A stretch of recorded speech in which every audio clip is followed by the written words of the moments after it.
Chapter 1764. Gu Xingyin noticed that someone had grabbed her sleeve. She didn't turn around to see who it was, because she was also nervous. The door opened quietly. A pair of black boots appeared in front of everyone. They looked up. Her long and slender legs were wrapped in tight dark-colored trousers. Above her knees, there was a purple shirt quietly hanging down. Looking up, there was a set of clothes with a very strange design. Looking up, there was a set of clothes with a very strange design. Looking up. Everyone's heart skipped a beat. It wasn't because this pale-faced man had a handsome face that seemed to gather the spirit energy of heaven and earth. But, everyone couldn't help but turn to look at the oil painting on the wall. This person looked exactly the same as the person in the oil painting. Did a 1,000-year-old ghost come back to life? The man's gaze swept across everyone, and then accurately stopped on Gu Xingyin. Then, he slowly smiled. Qin Qingqing only felt her body heat up, and then something flowed down her nose. She subconsciously reached out to touch it. Blood. She actually had a nosebleed from looking at a man's smile. Qin Qingqing felt that she was quite useless, but this man was really beautiful. Then, Qin Qingqing only felt her eyes blur, and that extremely impactful handsome face appeared in front of her. How much of an impact would such an enlarged extreme beauty have on a person who was obsessed with looks? Qin Qingqing couldn't answer. Because she felt that she was having difficulty breathing, and the nosebleed seemed to be faster. However, this beauty didn't look at her. Everyone stared blankly as this strangely handsome man blinked his eyes and appeared beside them as if he had teleported, and then, he half knelt in front of Lingshi, and a dreamy gentle smile appeared on his face. "I've finally waited for you, my bride." Everyone, what kind of strange development was this? They all looked at Gu Xingyin strangely.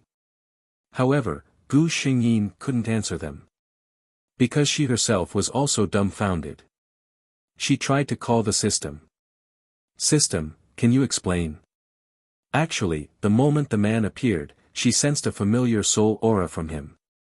She knew that this man was her lover, but she couldn't understand what kind of script this was. Bride? Who would call someone a bride the moment they met? What if she didn't come? Would he still call someone else his bride? The system did not answer her. Then, the mysterious man tilted his head and suddenly asked in a soft voice, "Are you talking to someone?" "My bride?"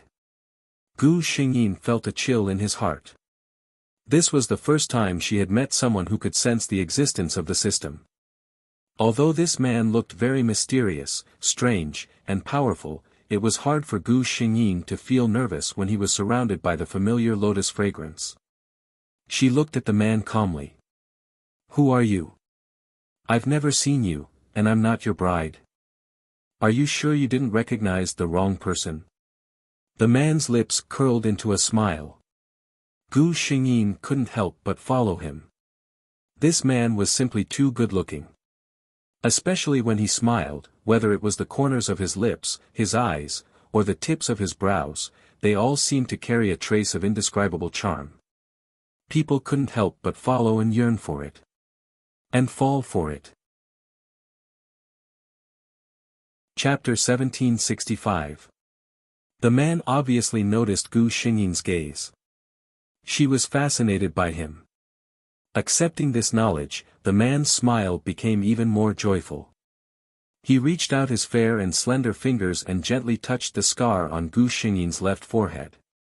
Gu Xingyin could feel the slight coolness of his fingers. It didn't hurt when he touched the wound. Instead, it was very comfortable. She couldn't see it, but the others could clearly see that after the mysterious man put his fingers on Lingshi's wound and gently rubbed it twice, the wound that was originally bruised and swollen had miraculously disappeared. The man was very tall. Even if he was half kneeling, he still looked taller than the others. He bent down and stared at Gu Xingyin. "How can I mistake my bride? From the beginning to the end, there will be no one but you." The others sitting by the side, they felt that they were a little redundant standing here. Gu Xingyin tilted her head and avoided his fingers. It wasn't because she didn't like it, but because she felt the cold touch on her forehead itchy. However, the man's eyes darkened because of her avoidance. She seemed to be rejecting him. Gu Xingyin stared at him seriously and asked, "I still don't know who you are." The man glanced at her and then glanced at the others sitting on the ground. He said in a low voice, "Get up and tidy up, my bride. You're in such a sorry state now." Gu Xingyin was embarrassed when she heard this. Leng Shi and the others came from the city to this castle. After a day and night of escaping in a sorry state, they obviously didn't look very good at the moment. If people were in a situation where they had to worry about their own safety at all times, they naturally wouldn't think more. But now, it was obvious that they were out of danger. Hearing the man's words, Gu Xingyin also felt a little uncomfortable with the sticky feeling on her body. She asked bluntly, "Do you have a bathroom and a change of clothes here? I want to take a shower." The others couldn't help but sweat for her when they heard her words. This mysterious man who suddenly appeared was obviously very powerful. They didn't even know who he was. How dare Leng Shi order him around so confidently? What if she annoyed him? However, no one could understand Gu Xingyin's confidence. She knew that what they were worried about wouldn't happen. Sure enough, hearing Gu Xingyin's words, the man's expression obviously became happy. Of course. This castle has always been prepared for its mistress. He stood up first, then bent down and reached out his hand to Gu Xingyin. Gu hesitated for a moment. She wondered if she needed to be more reserved. Then, she raised her head and met the man's mysterious eyes that were as dark as violets. He had been waiting for her hand. Gu Xingyin blinked. Without much hesitation, he succumbed to her beauty. They were an old couple. To hell with being reserved. Under everyone's gaze, the mysterious man personally held Gu Xingyin's hand and walked into the room on the far left. Looking at the two of them leaving hand in hand, Qin Qingqing clutched her chest and said faintly, "I feel like I'm a little redundant." The others also nodded in agreement. Chapter 1766. To be honest, looking at the way the two of them interacted, it was impossible to tell that they had just met for the first time. Zhang Chao frowned worriedly. "Are we just going to let Leng Shi leave? Will anything happen to her?" Xuewan rolled her eyes at him and said, "What are you men's eyes for? Didn't you see the way that handsome guy looked at Leng Shi? It was so gentle that he wanted to give the whole world to her. Would such a person hurt Leng Shi? Besides," Xuewan complained, "even if he really wants to harm Leng Shi, if it's someone Leng Shi can't handle, do you think it'll be of any use even if we follow?" Zhang Chao. He was speechless.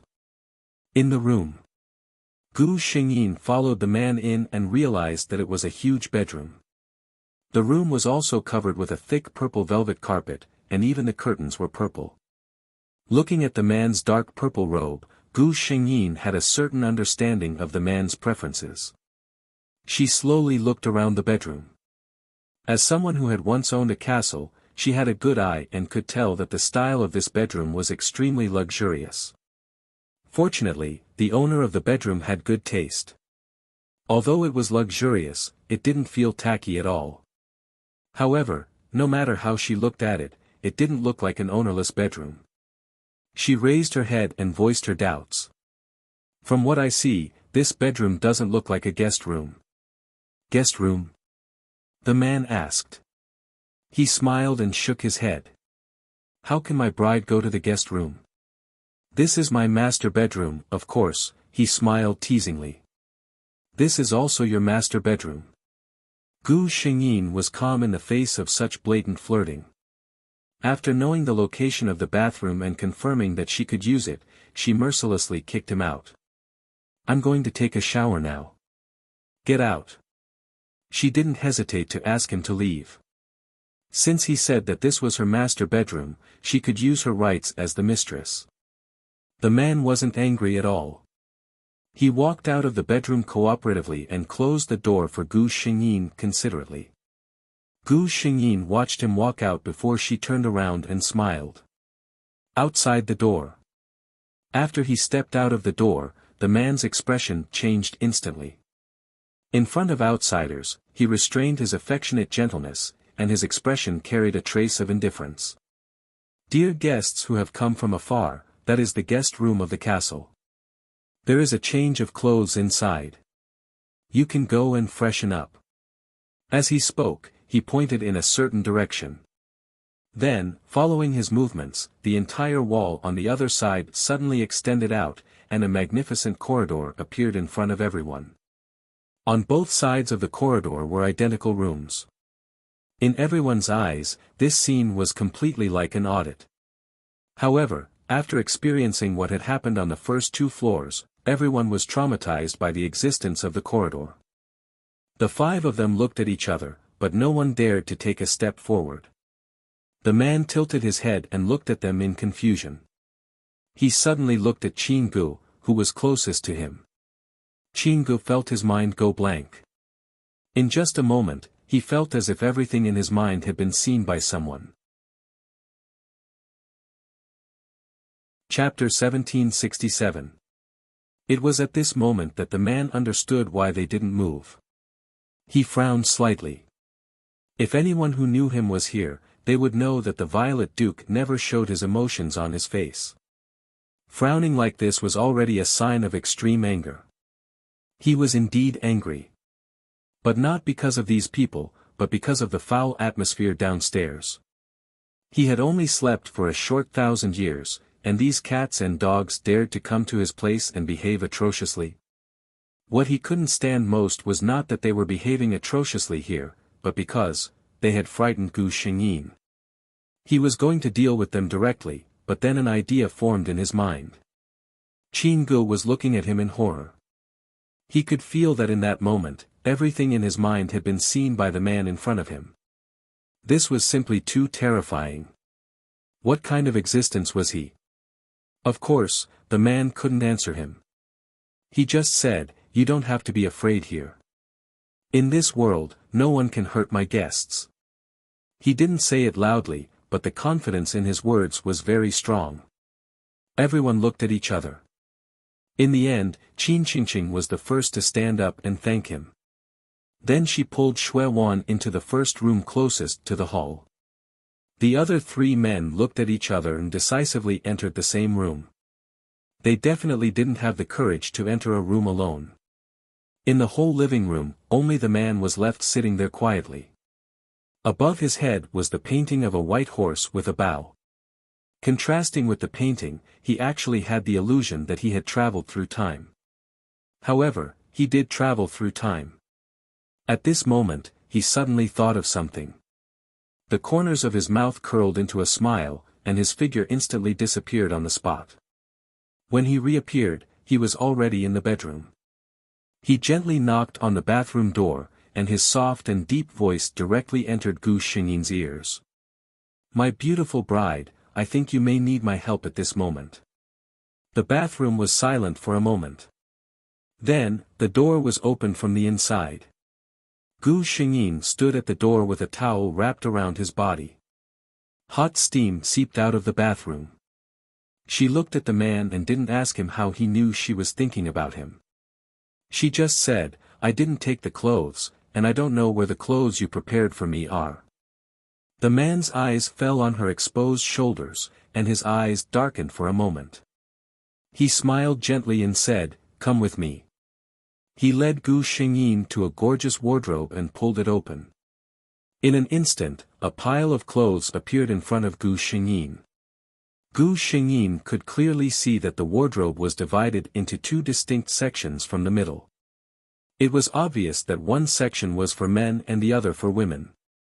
However, their styles were all gorgeous and flamboyant, just like the man in front of her. A beautiful wardrobe had always been a woman's favorite. Gu Xingyin couldn't help but exclaim in admiration. The man tilted his head and smiled at her. "This wardrobe has been waiting for its mistress for thousands of years." He reached out and picked out a set of clothes for Gu Xingyin. "I'll go out first. Take your time to change," he said as he tapped Gu Xingyin's forehead. Chapter 1768. Gu Xingyin felt that something suddenly appeared in her mind. She looked at the man in front of her emotionally, as if she didn't expect him to be so considerate. The man reached out his hand to cover her eyes and whispered in her ear, "Don't look at me like that."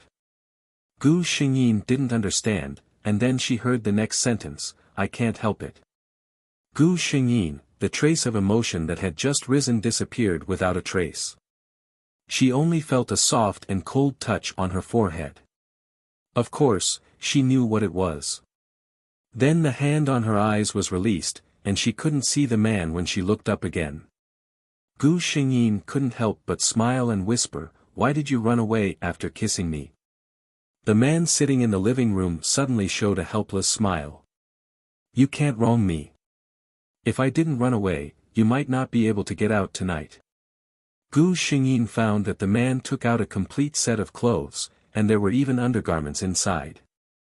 After exclaiming his thoughtfulness again, she slowly picked up the clothes and put them on one by one. "That's right." The man just touched her eyebrows to tell her how to put on these clothes. After finally putting them on, Gu Xingyin looked at herself in the huge carved dressing mirror in the bedroom. At a glance, she understood the man's trick, the style, the color, and the material. It was exactly the same as the man's. It was really, Gu Xingyin held her forehead and laughed first. "Such a strong and arrogant lover, it's really, very tempting." She gently pushed the door open and walked out. The man sitting in the living room immediately looked at her. Seeing him looking at her without blinking, Gu Xingyin walked to him and turned around, "What's wrong? Don't I look good?" The next moment, her waist was held by a pair of strong arms, and she fell into the arms full of cold fragrance. The man gently buried his head in her fair and beautiful neck. He took a deep breath and murmured, "I'm sorry, but I'm sorry. No, it's very beautiful. So beautiful that I regret it." Gu Xingyin was a little confused. Regret? She wanted to raise her head, but the man used force on the male lead. "Yes, regret. Such a beautiful sure, of course, should only be seen by me alone." His soft and gentle voice was like the prelude played by the most elegant cello. It could easily make people sink into it. Gu Xingyin allowed herself to sink into it. When the other 5 people finished washing up and walked out of the room, the first thing they saw was this: the slender man and woman were hugging each other like a pair of tangled mandarin ducks. Qin Qingqing whispered, "Did we appear at the wrong time?" When she said this, she felt a little depressed. She recognized that the man was that mysterious and powerful handsome man, but she had never seen the woman before. This beauty was clearly calling Ling Shi his bride earlier, but it had only been a short while, and he was already hugging another woman. Sure enough, men were creatures that could not be trusted at all.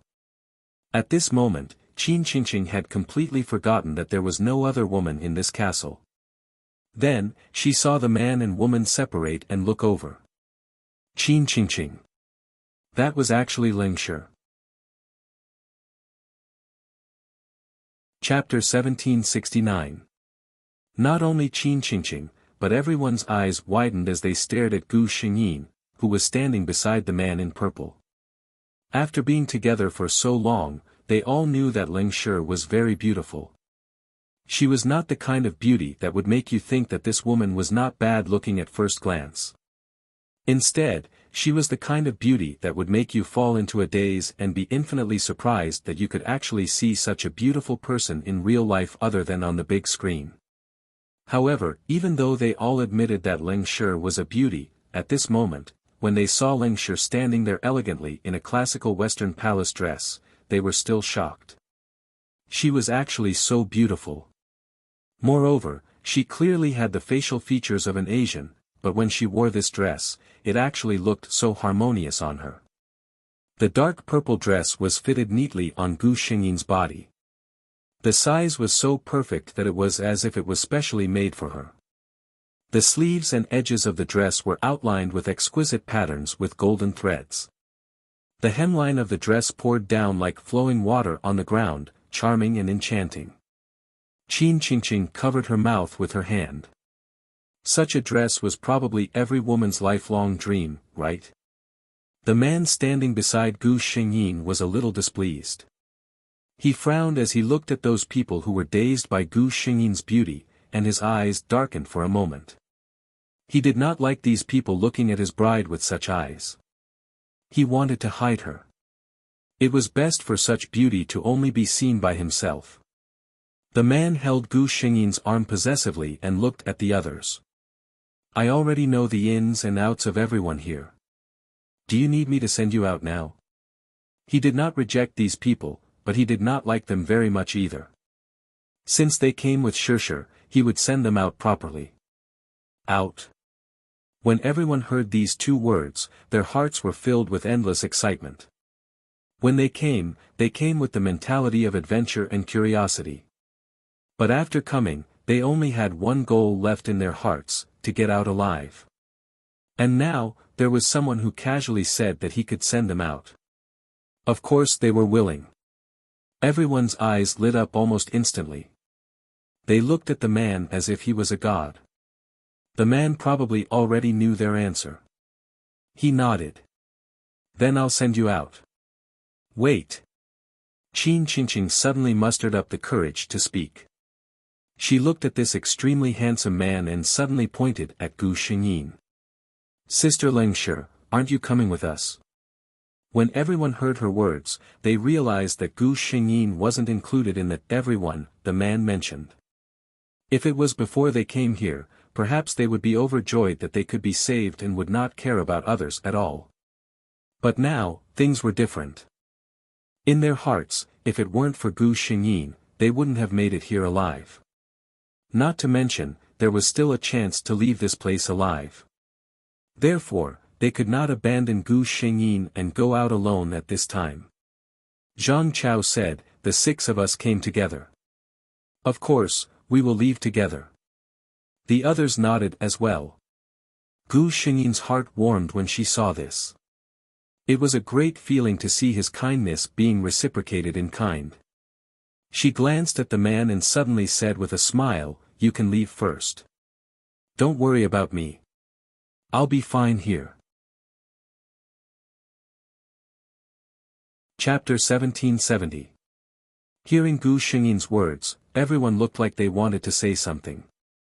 They didn't expect that the man didn't say anything, but Lengshi did. Looking at the long dress she was wearing, which was obviously the same as the mysterious man's, everyone felt like they were being lovey-dovey. At the same time, they were also guessing in their hearts. Could it be that this man was right? Lengshi was his destined bride? For someone like Qin Qingqing, who had a rich imagination, she had already imagined an unparalleled love from her previous life. The man's eyelids trembled. He didn't say anything and waved his hand. Before anyone could react, they found that their line of sight had shifted. When they came back to their senses, they found themselves outside the castle. Their backpacks and food were on the ground beside them.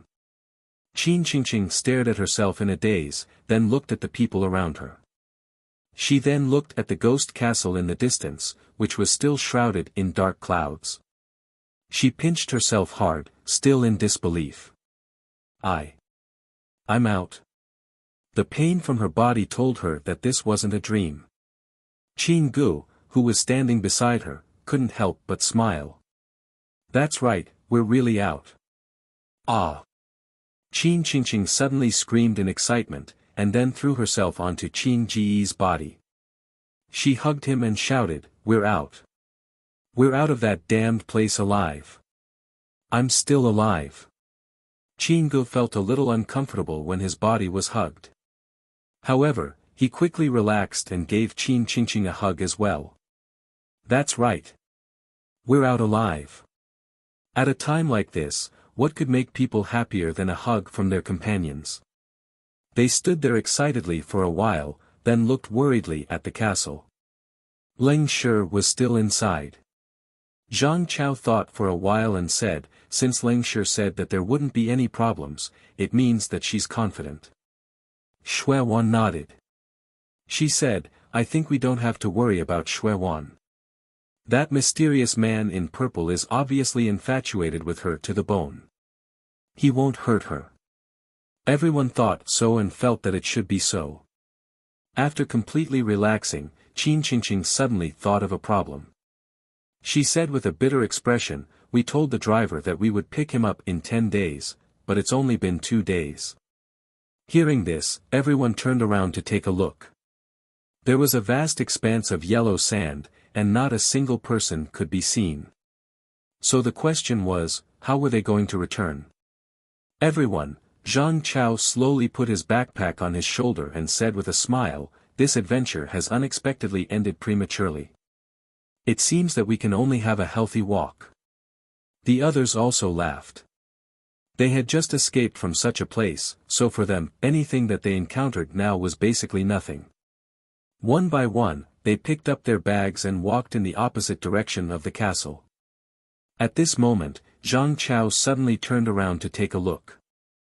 What he saw shocked him. Look! Everyone turned around and saw a scene that shocked them. In the distance, the ghost castle, which was shrouded in black clouds, seemed to have been destroyed by some great power. Starting from the bottom, it started to crumble inch by inch. Chapter 1771. It was as if they were watching a fantasy blockbuster. Everyone was so shocked that they couldn't speak for a long time. They watched as the majestic castle was razed to the ground in an instant. After a long while, Qin Qingqing asked in a daze, Sister Leng Shi is still in the castle? She won't have an accident, right? Everyone looked at each other. Zhang Chao said uncertainly, it shouldn't be a problem, right? That man looks very powerful. Although he said that, his expression was obviously worried.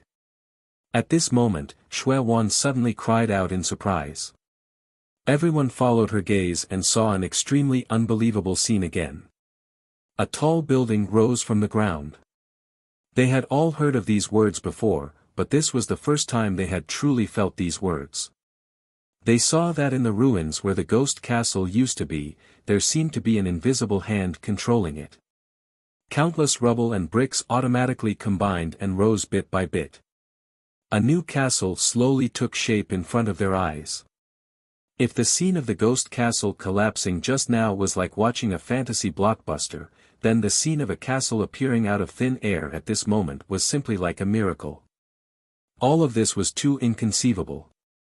Qin Qingqing said in a daze, that man, is he a god?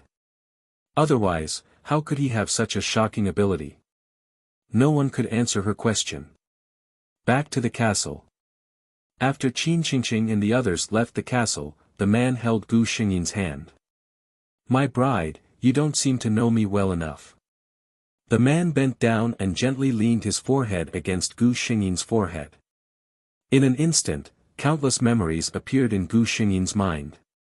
It was about the life of another person, a man named Nicholas Brent Filton. He was born in a famous noble family. He was supposed to be the eldest son of the family and the future heir. However, because his birth mother was unknown, his position had always been quite awkward. Later, his father, the promiscuous Duke of Violet, married the princess of the empire and even left an heir with an even more noble status. His position as the eldest son was even more awkward. Moreover, as he grew older, there were many different aspects of his body that were different from ordinary people. His appearance was extraordinarily handsome. He could see things at night, talk to animals, and even use the legendary magic. Under the manipulation of his noble stepmother, he was labeled as a heretic by the church at that time. The so-called heretics were different from ordinary people and should be burned to death. He was drugged by his father, tied up, and burned at the stake. When he saw the fire burning around him and felt the scorching heat, Nicholas' heart sank. He didn't feel that death was scary. The only thing that chilled his heart was the way his biological father looked at him. His eyes were filled with fear and disgust instead of looking at his own son. Then, everyone saw a miraculous scene. This person who was called a heretic was not afraid of fire at all. Those flames licked his body, but they didn't even ignite the corner of his clothes. It was also at that time that Nicholas met his mother for the first time. A woman so beautiful that she made people forget to breathe. Chapter 1772. That woman had a perfect and delicate face. She wore a gorgeous robe carved out of ice and snow, and wore a noble crown on her head. The moment her real body descended into the fire, the temperature of the entire place dropped. The flames seemed to have met their natural enemy, and they trembled and extinguished. On that day, Nicholas finally knew that he was not some lowly bastard, but the child of God. The snow goddess, who was traveling the continent in the incarnation of the snow goddess, fell in love with the Violet Duke at first sight, and developed a romantic relationship with him. And Nicholas was the result of this relationship. Not long after the snow goddess gave birth to Nicholas, she returned to the divine realm, and the Violet Duke, who was a playboy by nature, quickly forgot his beautiful lover. Although she did not have many feelings for Nicholas, the snow goddess was still angry about what happened to him, which was rare. In the eyes of God, the way the people of this country treated her child was an indirect blasphemy. She took Nicholas away on the spot and personally gave him God's punishment. The whole country was ravaged by snow and ice for an entire year. Food could not be grown, and countless people froze to death or starved to death. The rule of the whole country began to be in danger. No one dared to blame God, so they all vented their anger on the family that mistreated Nicholas. The Duke and the Princess lived in fear every day, deeply afraid that they would be retaliated against by the rioting people if they went out one day. But in the end, they still did not escape. The Holy See, which had once condemned Nicholas as a heretic, reached an agreement with the royal family. They personally tied up the Violet Duke and the Princess, and made them kneel in front of the altar. They also said that they were willing to pay any price, just for the great snow goddess to appease her anger. In the end, the Violet Duke, his princess wife, and the child who was born with a noble status were forever exiled from the country. And Nicholas became the new Violet Duke. Because of his bloodline, Nicholas was almost immortal. He had experienced countless dynasties, and he had seen countless emperors ascend the throne and die. He even controlled the change of royal power in this huge dynasty. He became the most powerful man in this dynasty, and no one had any objections. Until he finally grew tired of this world. Thus, he sealed himself in his castle and fell into a deep slumber. Gu Xingyin's heart skipped a beat when she finished reading these memories. This man seemed to be of noble status, but he must have lived a very lonely life, right? Otherwise, he wouldn't have sealed himself into a deep slumber. A pair of hands reached out and covered her eyes. I told you not to look at me like that. I won't be able to control myself. A low and hoarse voice sounded in her ears. Besides, I'm not as pitiful as you think. I sealed myself because I felt that the world was too boring and I desperately wanted to see my bride. Gu Xingyin reached out to grab his hand and pulled it down. She looked at him in surprise. By the way, you haven't told me why you call me your bride. And how do you know that I'm your bride? Chapter 1773.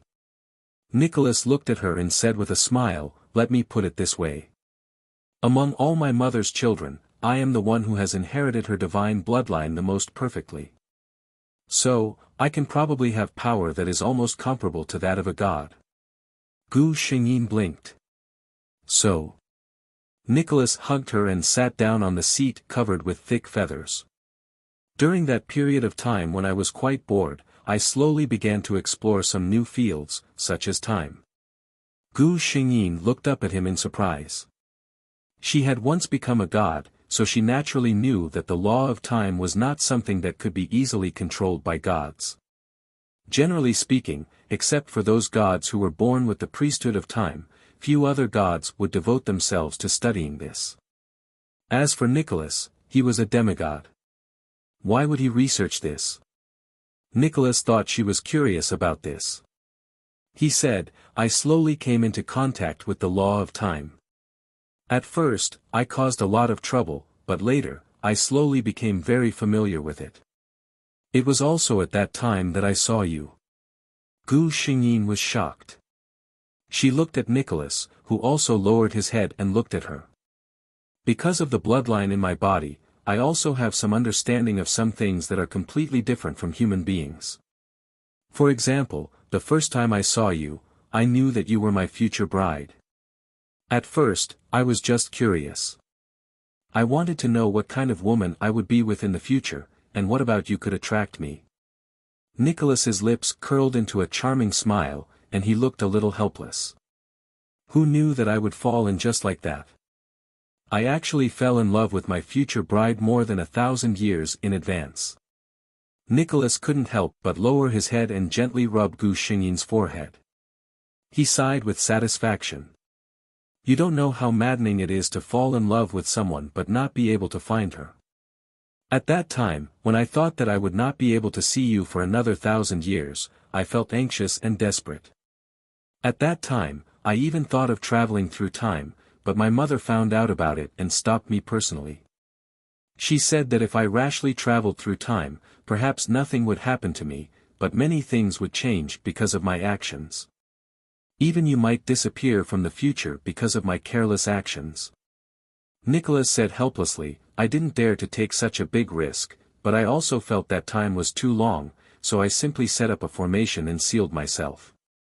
Gu Xingyin was speechless for a long time after hearing her words. She had never thought that there would be someone in this world who had waited for her for so long. She opened her mouth as if she wanted to say something, but she couldn't say a word for a long time. In the end, she could only curse softly, idiot. Nicholas smiled and hugged her tightly. This fool is the fool who loves you the most in this world. Gu Xingyin buried her head in his arms and couldn't help but smile. Oh, right. Nicholas seemed to have suddenly thought of something. He sounded a little apologetic. I know about some of the things that happened to you in this castle. It's my negligence. Because the castle's ceiling formation contains a huge amount of spiritual power, it can easily attract wandering souls and wild ghosts. Who would have thought that the territory of the Violet Duke would turn into a ghost castle that scares the living daylights out of people? Chapter 1774. Nicholas's tone was a little unpleasant. Fortunately, almost no one in this world knew him. Otherwise, even if those people did not dare to show it on their faces, they would definitely laugh at him for this matter in their hearts. As he thought about it, he suddenly stood up with Gu Xingyin in his arms. I'll take you to watch a good show. The moment he spoke, Gu Xingyin felt the scene in front of her change instantly. When she opened her eyes again, she found herself in the sky. That's right, she was in Nicholas's arms, and the two of them were standing in the air. Nicholas looked at her and asked, Aren't you afraid? Gu Xingyin shook her head. No, I think this feeling is very good. Nicholas laughed. As expected of his bride. Normal people would be scared to tears in such a situation, but she was the only one who was so calm. He turned his head and looked at the ominous black fog below. The entire castle was old and decayed, and a trace of disgust flashed in his eyes. His place had actually been reduced to such a state by these ghosts. Since you're a soul body, don't stay in the world and harm the living. Disperse, he said with an indifferent expression. Then, from under his feet, a wild snowstorm appeared in the sky. The snowstorm, which had the power to tear the world apart, shrouded the castle. Starting from the inside, whether it was the shivering ghosts or the old castle that had stood for thousands of years, they all dissipated under this power. Gu Xingyin opened her eyes and watched Nicholas turn the castle into ruins in an instant. Where will you live in the future? Nicholas was speechless. From the beginning, he had been waiting for Gu Xingyin to ask him questions. He was prepared to answer any question, but he never expected that she would ask such an unexpected question. He could not help but laugh. I want to marry my bride. Naturally, I can't keep such a shabby castle. Gu Xingyin tilted her head and said deliberately, then, the great Violet Duke, do you want to give me a bigger and more gorgeous castle?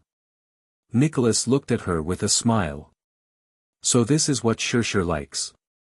Before Gu Xingyin could say anything, he nodded. That makes sense. My bride should live in the most gorgeous castle in the world. Thus, there was the scene that everyone saw in front of them.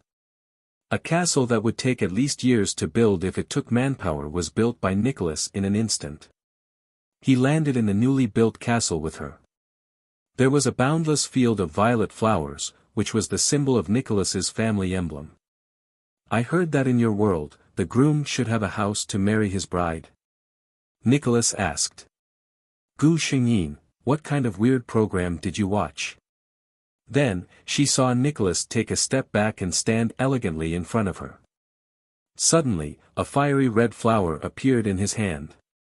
Then, fair Miss Lench, I will give you this castle as a betrothal gift. Will you marry me and become my bride, Nicholas Brent Filton? Gu Xingyin. She could not help but laugh. Nicholas looked at her in confusion.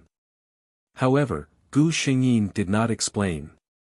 Instead, he smiled and reached out to take the words from his hand. All right, since you've waited for me so sincerely for 1,000 years, I'll reluctantly agree to your request. Chapter 1775. Gu Xingyin stayed in the castle with Nicholas for a long time. She was different from others. Because she liked to take risks, she didn't have any fixed friends around her. Her family was no longer in this world. Basically, everything was arranged by herself. By the way, are there any other gods in this world now? On this day, Gu Xingyin sat on the swing in the castle garden, feeling the warm sunlight. She turned her head and asked the handsome man standing behind her. A trace of nostalgia flashed in Nicholas's eyes. Of course there are. Gods are almost immortal. Even if they choose to sleep or reincarnate for various reasons, one day, their consciousness will be revived. Nicholas turned his head. His gaze seemed to penetrate countless spaces and see a very distant place. Maybe a businessman who runs a mall or a very famous star is secretly a god who was once worshipped by countless people. Gu Xingyin was thoughtful. Her cell phone suddenly rang. She opened the interface and a message from Heroine came from the social media app. Li Chang and I are going to get married next month. Would you like to come to my wedding? Speaking of which, when they came to the castle, mobile phones and other things basically lost their function. It wasn't until Nicholas built a new castle that everything here returned to normal. As for the other 5, they finally got in touch with Gu Xingyin. Perhaps because they had experienced life and death together, the relationship between them had become very good. Zhang Chao created a group and pulled all of them into this small group. Gu Xingyin's fingers moved. So fast. Heroine replied with a shy expression. He and I both feel that we are the most suitable people for each other. Gu Xingyin thought for a moment and said, okay, I will attend on time. Putting down the phone, Gu Xingyin looked up at Nicholas. Nicholas asked, what's wrong? Gu Xingyin said, I have a friend next month who came here with me before. They are getting married. Do you want to go to the wedding with me? Nicholas answered without hesitation, of course. It's my duty to accompany you to all kinds of banquets. His understanding of certain things was still 1,000 years ago. In the era he lived in, as lovers who had confirmed their relationship, as a man, he naturally had to accompany his female companion to various social events. This was the duty of lovers, and also a way to announce their relationship to everyone.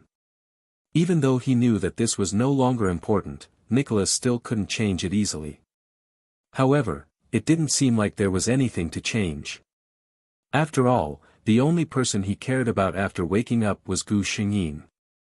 Staying by her side and following her wherever she went was something that he would definitely do. Gu Xingyin had expected his answer. She smiled mischievously. When the time comes, I'll take you there. It'll definitely cause a sensation. Nicholas was a little confused.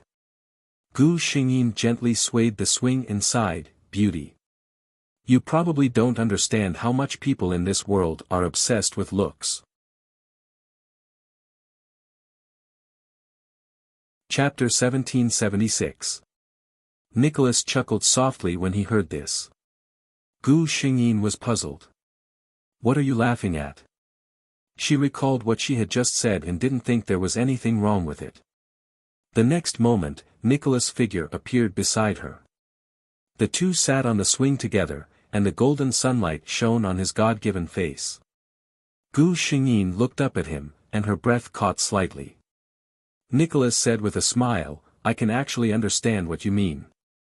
In my time, people also pursued beauty. Every time the Violet Duke went out, the carriage was specially made. Because there would be many men and women who admired the Duke's beauty and tried everything to get close to him. According to the customs at that time, this kind of thing was a beautiful thing."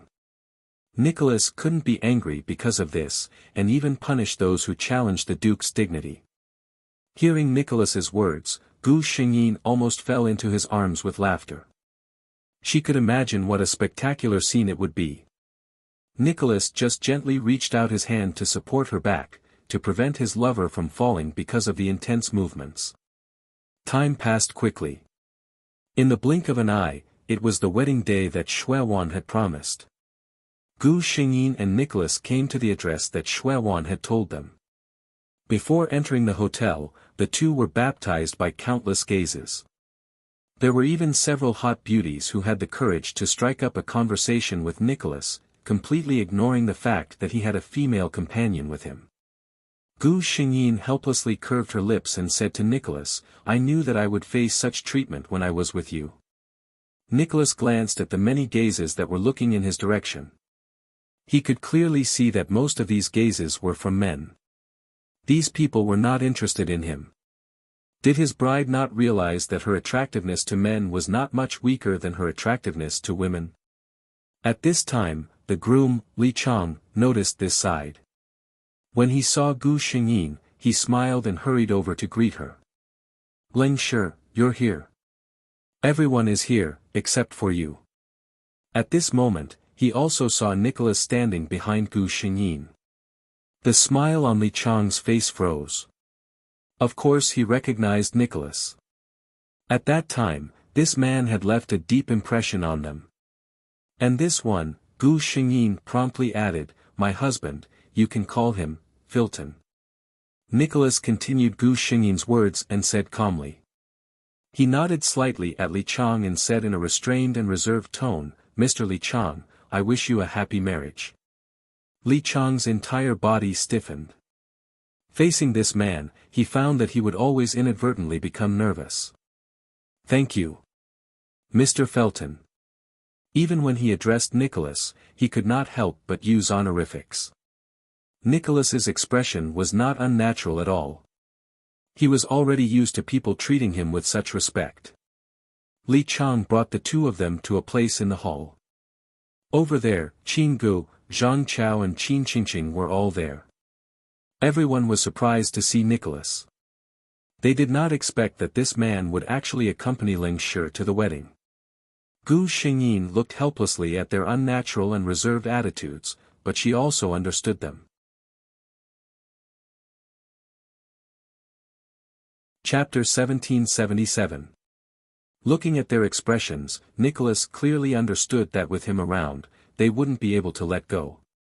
He whispered something to Gu Xingyin, and then said to the others, "I still have something to do. You guys take your time." After he finished speaking, he nodded at everyone, turned around, and walked out. They waited for him to leave before they finally breathed a sigh of relief. Zhang Chao laughed self-deprecatingly and said, "I'm more nervous facing this person than facing my boss." Qin Qingqing also covered her chest with a smile and made an exaggerated expression. "That's right. I've never been so honest with our grade director. She was wearing a light green dress today, which made her look playful and cute. As she spoke, she looked at Gu Xingyin with a gossipy expression. Are you and him, really together? The others also looked over curiously. There was nothing to hide. Gu Xingyin nodded generously. Qin Gu looked a little worried. After all, he's in that situation. You guys, he wanted to say something but hesitated. Gu Xingyin smiled brightly. It's nothing. Don't worry. We're fine. Her happiness was written all over her face. When everyone saw this, they didn't say anything else. As the groom today, Li Chang was very busy. Everyone only gathered together and said a few words before they drove him away to receive other guests. Qin Qingqing looked at Gu Xingyin with her chin in her hand and suddenly said with emotion, actually, Sister Lingshi, it's pretty good for you to be with Mr. Filton. Without waiting for Gu Xingyin's reply, she looked into the distance and said with longing in her eyes, if I could sleep with such a peerless beauty just once, I would die without regrets. Zhang Chao rubbed the goosebumps on his arms. Are young girls nowadays so open? Qin Qingqing rolled her eyes at him. An old man like you won't understand me. The old Zhang Chao man felt hurt. He silently thought about that mysterious and powerful Mr. Filton, who seemed to be the same age as the castle, and silently expressed that he did not want to speak.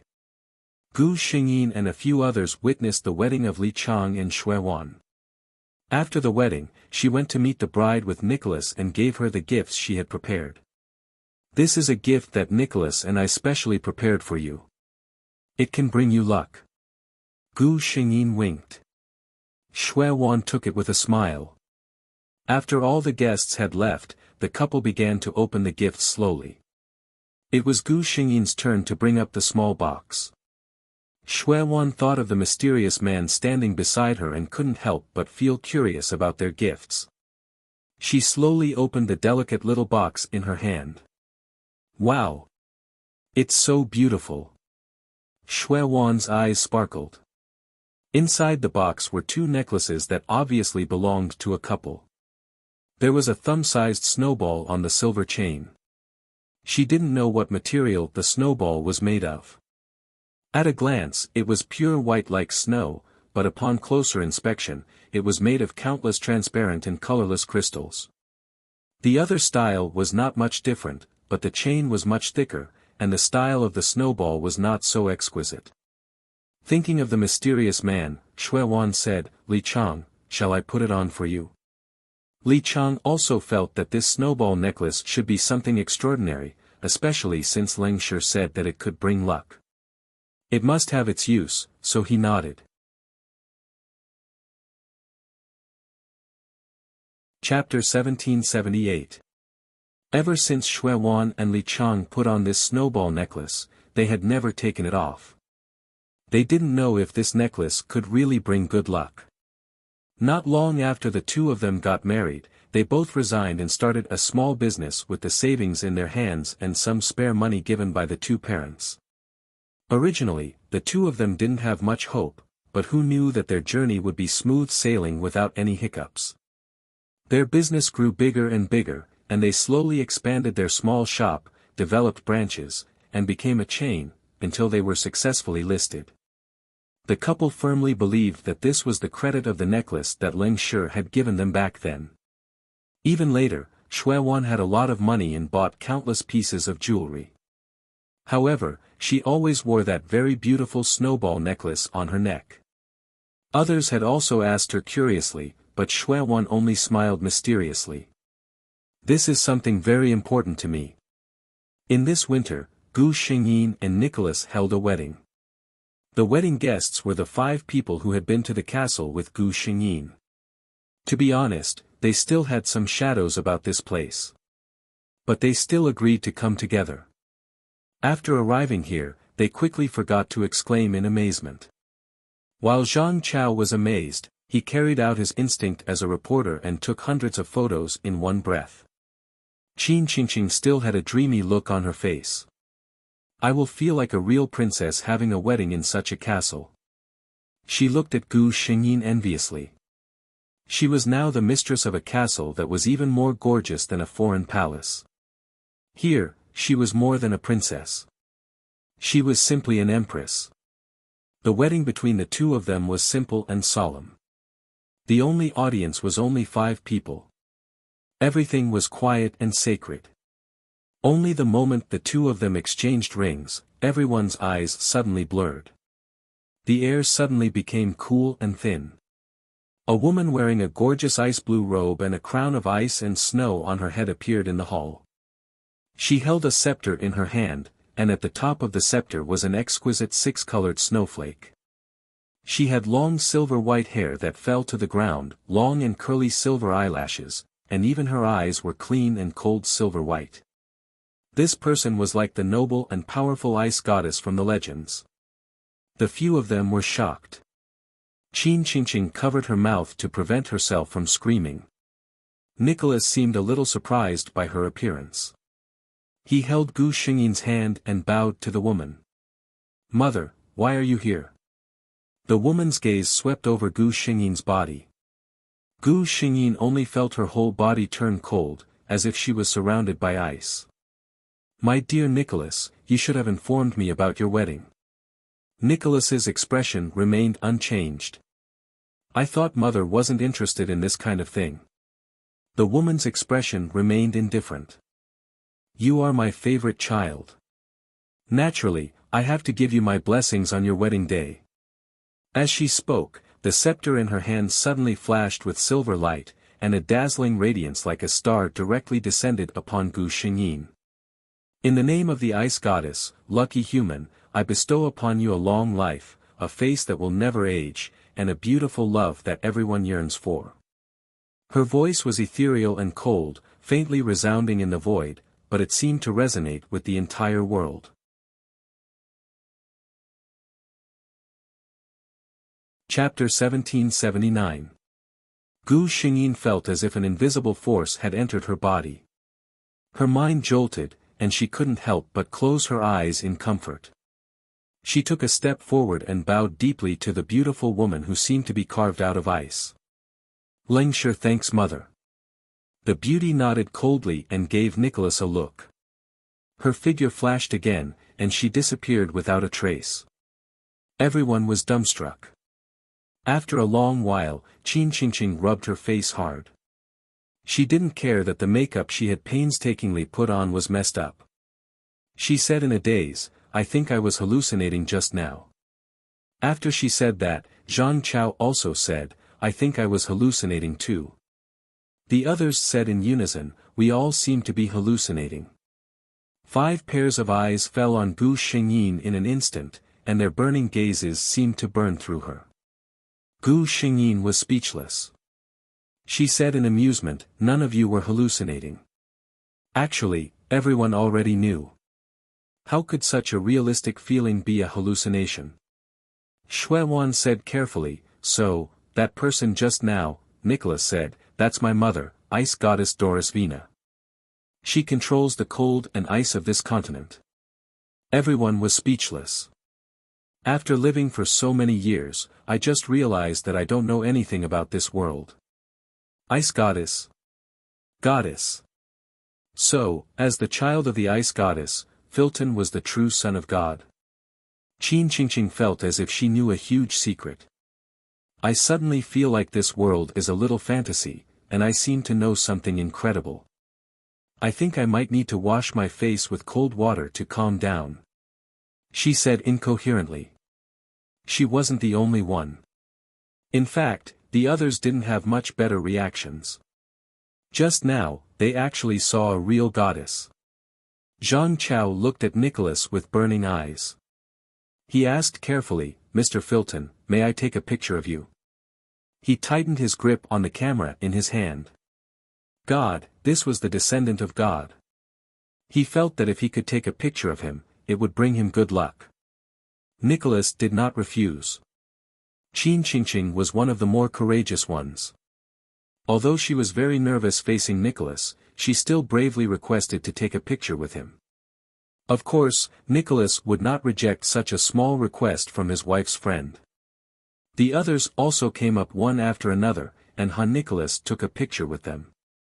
Qin Qingqing held the photo and smiled proudly. Taking a photo with the Son of God, in this world, other than the few of us, who else can do it? After a whole day of excitement, they didn't go back that night. Instead, they stayed in the castle. However, this did not affect Gu Xingyin and Nicholas. As long as Nicholas wanted to, he would not be able to hear anything that others were not supposed to hear. The two of them had a romantic and wonderful wedding night. The next day, the five of them tactfully excused themselves, leaving time and space for Gu Xingyin and the other newlyweds. Nicholas hugged Gu Xingyin's waist and watched as the cars disappeared from his sight. "It's finally just the two of us," he mumbled. Gu Xingyin couldn't help laughing. No matter how arrogant and reserved this man was in front of others, he was always affectionate and clingy in front of her. She couldn't help holding his hand. "From now on, we have enough time to be together. Just the two of us. Just you and me."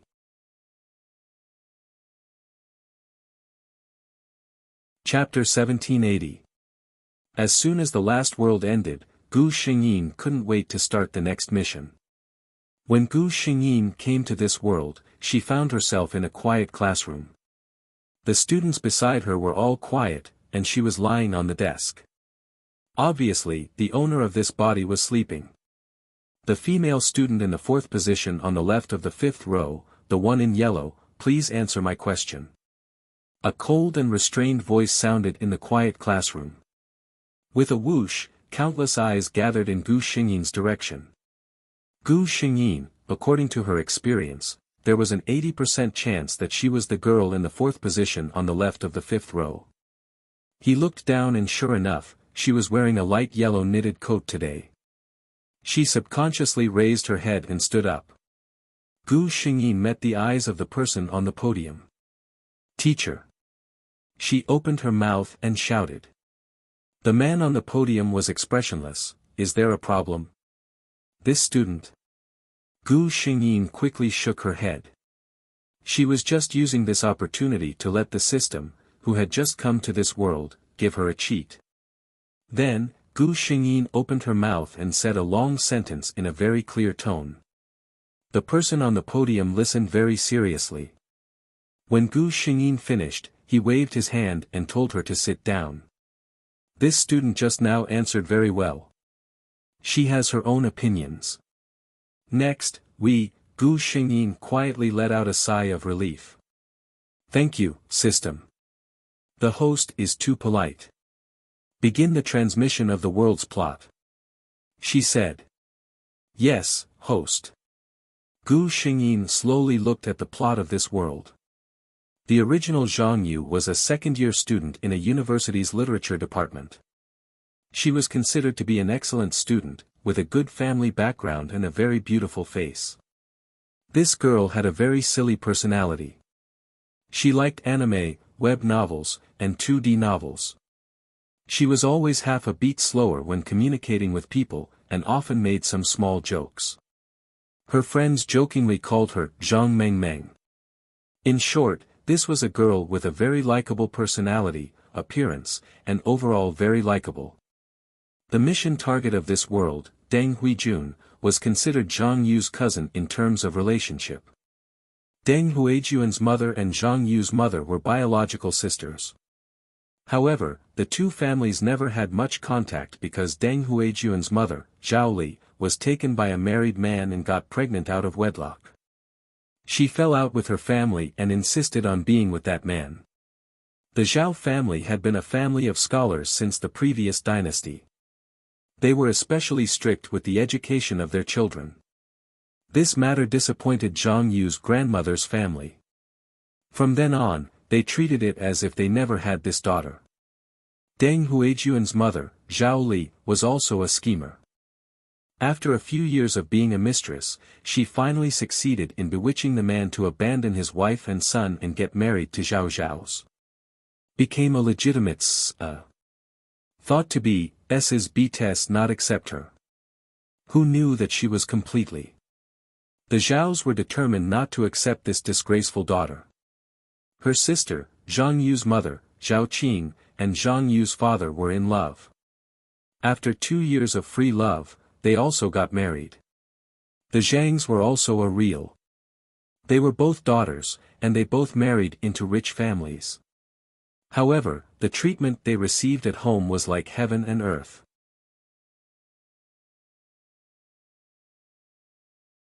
Chapter 1781.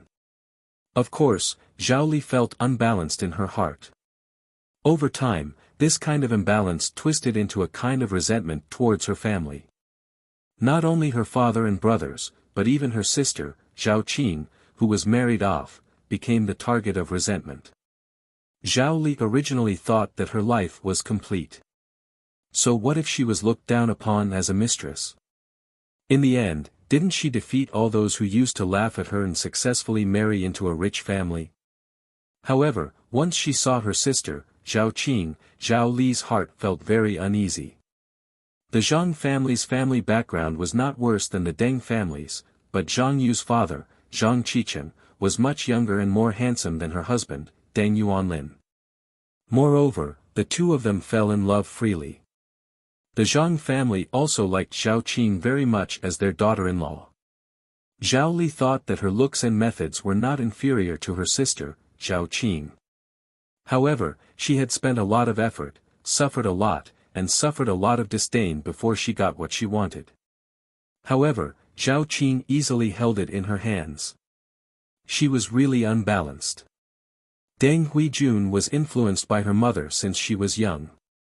Naturally, she did not have any good feelings towards the Zhang family. Similarly, she was very disgusted with her aunt, who was the Zhang family's wife. She was 6 years older than Zhang Yu. After she graduated with a master's degree, she chose to teach at a university. It was also by chance that Deng Huijun found out that her cousin, who was born from her aunt, was also admitted to a university. She went back and told her mother, Zhao Li, about this matter. Zhao Li knew about Zhang Yu. She had 3 siblings in her family, her eldest brother, her, and her youngest sister, Zhao Qing. She heard that Zhao Qing's daughter was very doted on at home. In the Zhao family, she was also the apple of her parents' eye.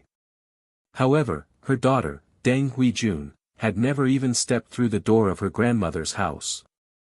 Zhao Li was very unreconciled. She and her daughter, Deng Huijun, discussed for a long time. Deng Huijun came up with a plan. "Mom, didn't you say that my grandfather's family pretended to be virtuous, old-fashioned, and inflexible? Think about it, if my obedient and cute cousin became a rebellious girl on the streets who was entangled with a married man, would they still recognize her as their granddaughter?" From that day onwards, Deng Huijun began to deliberately approach Zhang Yu. In her opinion, a 20-year-old girl like Zhang Yu would be easily attracted to the outside world. Zhang Yu didn't know this cousin of hers, but under Deng Huijun's repeated coincidences, the two of them quickly became familiar with each other. Gradually, Deng Huijun began to take Zhang Yu to bars several times unintentionally. She even introduced Zhang Yu to several handsome men.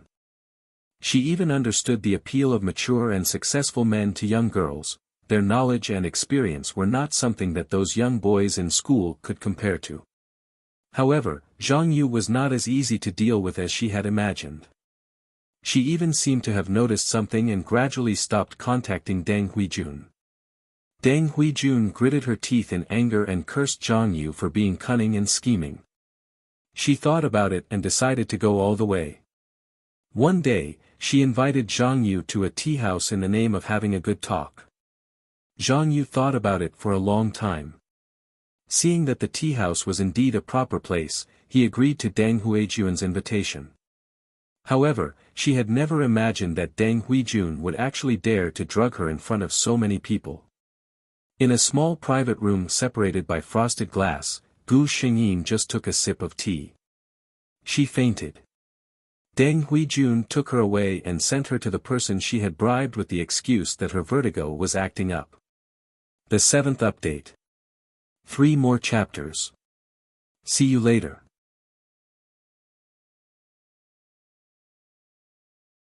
Chapter 1782. Deng Huijuan's motive was very simple. She just wanted to destroy Zhang Yu. Zhang Yu only took a sip of tea and actually woke up in the room. But it was useless even if she woke up. She was alone in the room and the door was locked. The railings outside the French window only reached her waist, but this was the 10th floor. She couldn't even run away. Deng Huijun had spent a lot of money to hire that man. No matter what Gu Xingyin said, he wouldn't give in. He just wanted to finish the job quickly and take the money. Besides, after seeing Zhang Yu's face, he felt that this job was a good one for him.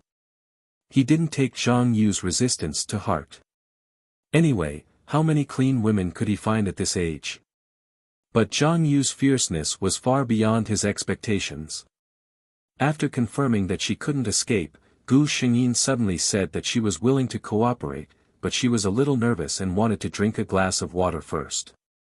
It was better for both parties to be willing than to force himself on her. The man also knew that Zhang Yu couldn't run away, so he asked her to stay here and went to the kitchen.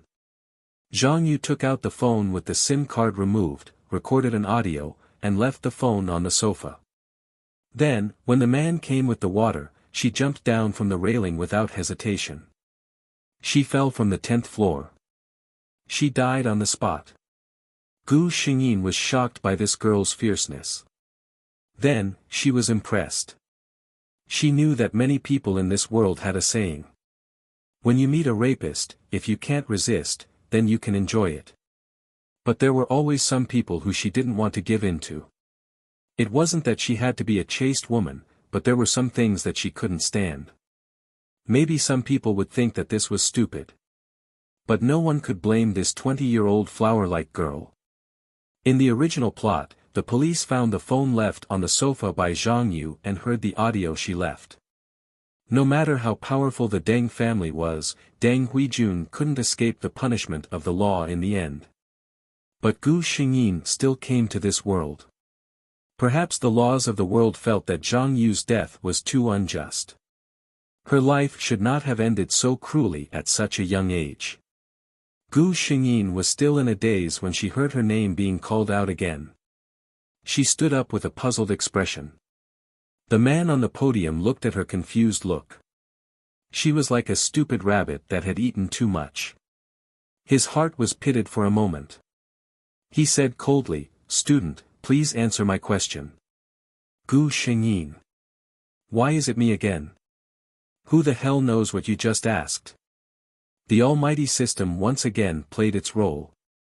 Gu Xingyin breathed a sigh of relief when she saw the satisfied expression on the man's face. She sat down. Her desk mate whispered to her, "Meng Meng, you are really amazing. You can know the answer even when you are in a daze. You are indeed a top student." Gu Xingyin. She suddenly felt a little pain in her face. Then, her desk mate said with some surprise, "But why did Teacher Guan ask you to answer 2 questions today?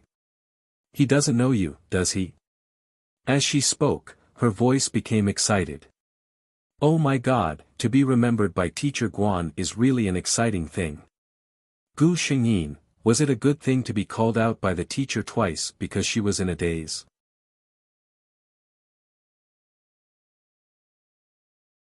Chapter 1783. However, this interlude made her forget about her mission for the time being. She took a good look at Teacher Guan. With one look, she finally understood why this person was so popular. This man was wearing a neat suit on the podium. Every button of his shirt was neatly buttoned, his cuffs were neat, and his hair was combed neatly. From his appearance alone, one could tell that this was a man who was usually very disciplined. A disciplined man was very attractive to the opposite sex, especially when this man had a handsome face that was comparable to a movie star's. He was the teacher of this medical elective course. It was said that his main job was an attending physician in the city's top 3 hospitals. Well, from this, it seemed that this Teacher Guan was flawless in terms of personal qualities. Such a young and handsome teacher with no shortcomings, placed in the middle of a group of boys who often carried a bag of breakfast into the classroom, was the best portrayal of a Prince Charming and a loser. Gu Xingyin searched through Zhang Yu's memory and found out that this teacher was called Guan Hanting. He was privately called the representative of a university's teachers by the girls in the school. He was also known as an abstinent Prince Charming because he did not like to smile and was not humorous like other young teachers. He never interacted or joked with the students. Gu Xingyin also found out a secret. In other words, Zhang Yu had secretly liked Teacher Guan for a long time. However, Teacher Guan obviously did not care about this. He did not even know Zhang Yu's name. There were too many girls in the school who liked him. There were also many female doctors and nurses who liked him in the hospital. However, Guan Hanting did not like any of them. In other words, he had no interest in the affairs between men and women. Gu Xingyin was lost in thought as she looked at this teacher Guan. In the eyes of others, she was lost in her thoughts as she looked at this handsome man. The desk mate who was talking to her earlier tugged at her again and whispered in her ear, "Meng Meng, control yourself. I know you have a crush on Teacher Guan. Can you not be so obvious? Be careful not to stand up and answer a third question." Gu Xingyin regained her senses and smiled at the girl beside her. "I know, Wan Wan. Don't worry." The petite and cute girl with long, curly hair beside her was called Song Wan Wan. She was Zhang Yu's classmate in junior high and high school, and they were admitted to a university together. The two of them were best friends who could talk about anything. Fortunately, Guan Hanting didn't ask any more questions until the end of the class, which made all the students in the class feel relieved. Everyone knew that this teacher was cold and merciless. If you didn't know what he was talking about, then you were done for. Be prepared to increase your homework.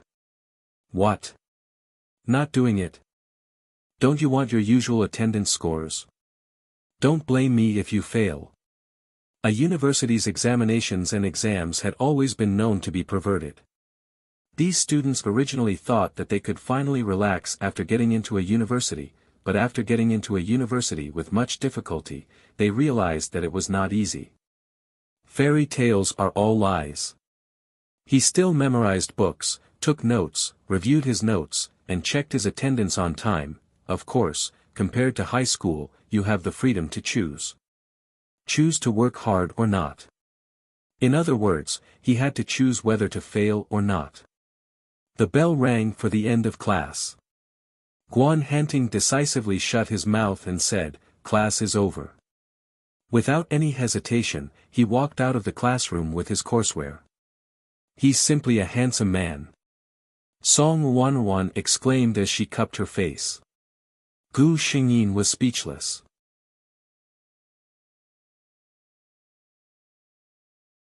Chapter 1784. Apart from this class, there were no other classes in the afternoon.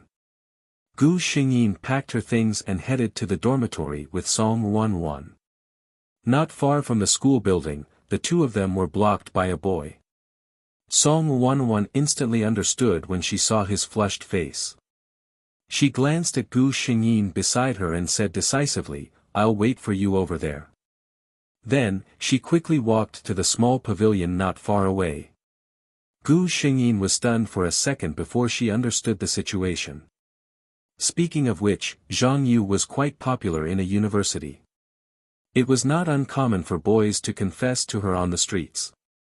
"Is there anything I can help you with?" she asked politely. The boy seemed a little nervous. After about half a minute of silence, he seemed to have finally gathered his courage and said to Gu Xingyin in a desperate tone, "Senior Zhang Yu, I like you. Please go out with me." Gu Xingyin was speechless. What a straightforward, simple, and violent boy. Judging from his tone, he was a junior. Gu Xingyin did not say anything. After the boy finished his plan, he lowered his head. After waiting for a long time for Gu Xingyin's reply, he looked up at her in confusion. With this look, he met Gu Xingyin's clear eyes. His face, which had finally cooled down a little, turned red again. Gu Xingyin's heart softened when she saw him like this. He was quite an innocent boy. She thought for a moment and said, "I'm very sorry, Junior." Usually, this was a tactful rejection.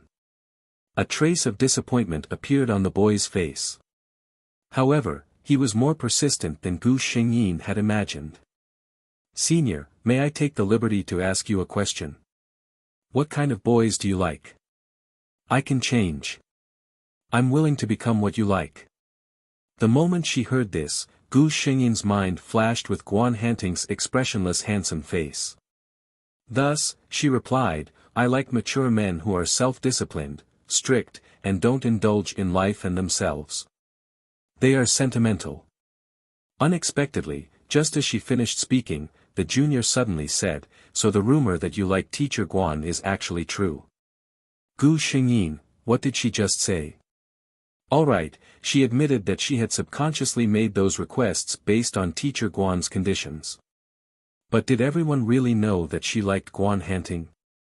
She was in a daze, but the boy thought that she was shy because he had seen through her thoughts. He clenched his fists tightly and said with a firm gaze, "I won't give up. Senior, just you wait. I will work hard to become a man like Teacher Guan." Without giving Gu Xingyin time to react, he turned and strode away. That back view, no matter how one looked at it, revealed an indomitable posture. Gu Xingyin, she really wanted to reach out her hand and ask the boy to stay. "Young man, what are you thinking? Also, don't hang yourself on me. It's impossible between us." She shook her head and looked at the small pavilion not far away. She was about to walk over to look for Song Ruanruan. Then, he heard clear and steady footsteps coming from behind him. Gu Xingyin turned around instinctively and saw a man in a meticulous black suit with a tie neatly tied. His sleeves were tight, and his hairstyle was perfect. Who else could it be other than Guan Hanting, who was dressed so seriously that he looked like he could attend an international conference at any second? However, this was not what stunned Gu Xingyin. It was because she happened to be at a corner. Here was the question. The conversation between her and the boy just now. Did Teacher Guan hear it? 10 p.m. Finally, she finished writing before 12 p.m. Tomorrow, I will continue to update. There are only 2 days left until the end of the month. If you have a monthly vote, please vote for Gigi. Good night.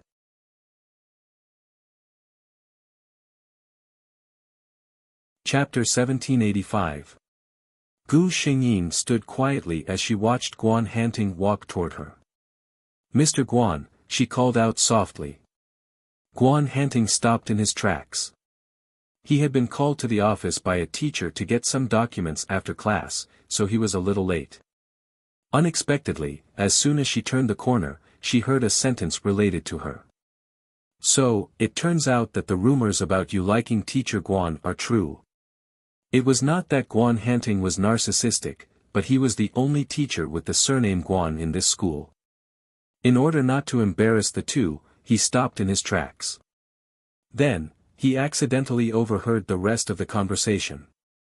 Although Guan Hanting did not hear the conversation between the two, he could still easily guess the content of their conversation. He was not surprised by the boy's words. In fact, Guan Hanting had a clear and straightforward understanding of his own charm. He knew that there were many innocent girls in this school who held a trace of pure and beautiful feelings for him. However, he knew that those feelings had nothing to do with love. They just could not tell the difference between a hazy affection for an outstanding member of the opposite sex and true love. They would understand when they matured mentally. The only thing Guan Hanting could do was refuse. He was not in the mood to develop a trendy teacher-student relationship. Although his main job was not as a teacher, as long as he was still a teacher, he could not go against the professional standards he should have as a teacher. For example, he could develop feelings for his students that were beyond a normal teacher-student relationship. When he heard that someone had left, Guan Hanting looked at the time and walked out. Then, He met the girl's clear eyes. So it was her. Guan Hanting still remembered her. She was his student. She had been slacking off in class earlier, but she had been able to answer his difficult question perfectly. He had heard her call him teacher in embarrassment. He thought for a moment and stopped. He nodded slightly at her and said, "Don't you have any classes in the afternoon? The weather forecast said it might rain later. Go back early." He did not mention what he had heard. Gu Xingyin nodded obediently and watched his tall figure slowly disappear into the distance. She walked towards the small pavilion on the other side. Song Wanwan was playing a simple game on her phone. Seeing her, Song Wanwan asked casually, "Done?" Gu Xingyin nodded. Song Wanwan put her phone away decisively and grabbed her hand. "Let's go. Let's go get something to eat first, then." Gu Xingyin smiled as she listened to Song Wanwan's nagging and followed her to the school gate. Not far away, two women who were dressed more maturely walked out of another teaching building. The woman on the left was tall and beautiful. She had exquisite makeup on her face and was carrying a limited edition bag from a certain brand. "Mr. Deng, what are you looking at?" the female teacher beside him asked. Deng Huijun withdrew her gaze and said with a smile, "It's nothing. I just saw a pretty girl." The teacher looked over and said, "That's Zhang Yu. Do you know him?" "Zhang Yu?" Deng Huijun was surprised. The female teacher asked curiously, "What's wrong? Do you know him?" Deng Huijun smiled and shook her head. "I've only heard of the name."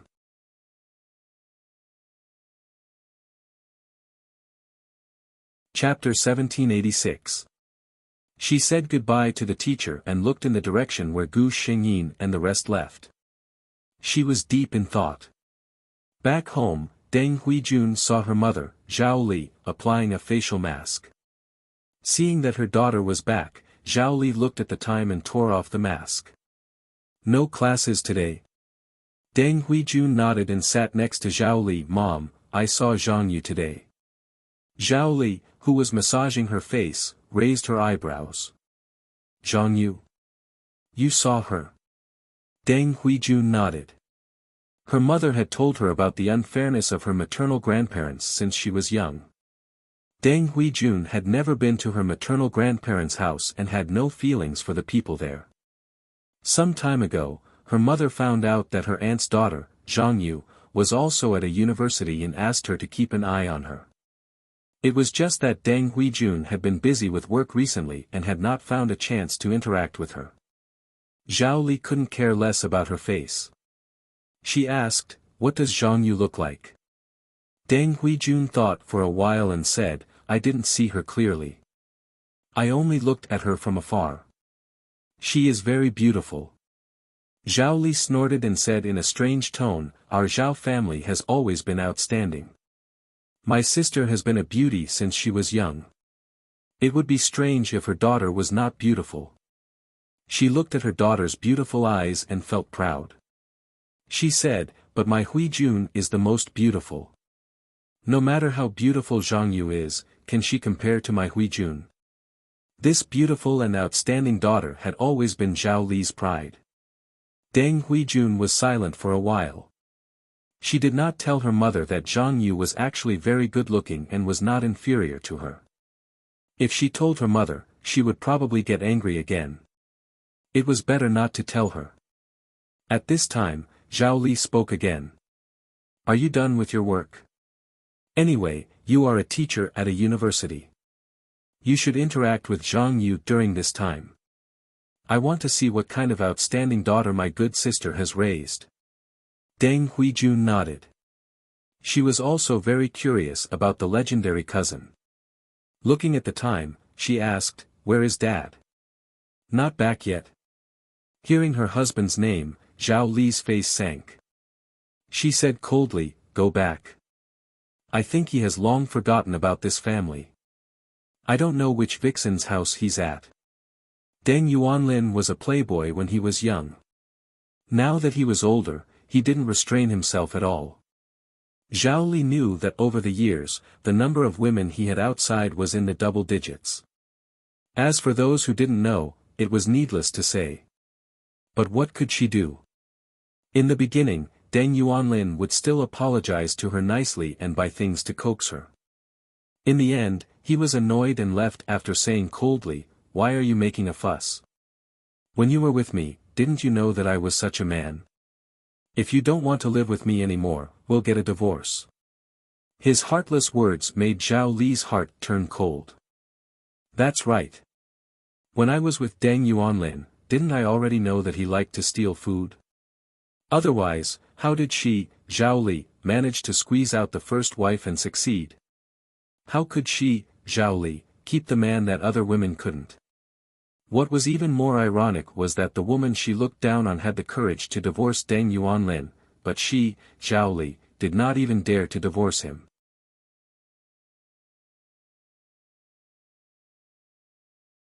Chapter 1787. It was because she couldn't bear to give up the glorious title of Mrs. Deng. It was also because she knew how cold-blooded her husband, Deng Yuanlin, was. If she divorced, she would never be able to get the property that she deserved as Deng Yuanlin's legal wife. Of course, she didn't want a divorce. Even if she was unhappy, at least she could enjoy the envious gazes of countless people when she was outside. Being able to satisfy her vanity outside was enough. Deng Huijun was a little unhappy when she heard her mother's words. She felt that it was very ungraceful of her mother to say such words. Moreover, she had always hated her mother for failing to live up to her expectations. She was her father's legal wife. Why did she allow her father to cheat on her for so many years?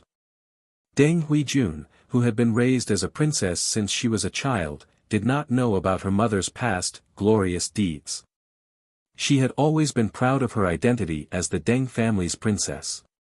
She never knew that she was actually just an illegitimate daughter in the first few years of her life. After all, she was her mother. Deng Huijun could only hide this dissatisfaction in her heart. Zhao Li didn't know that her daughter was hiding such dissatisfaction in her heart. Her mind quickly returned to Zhang Yu. She had long been used to her husband's fickleness.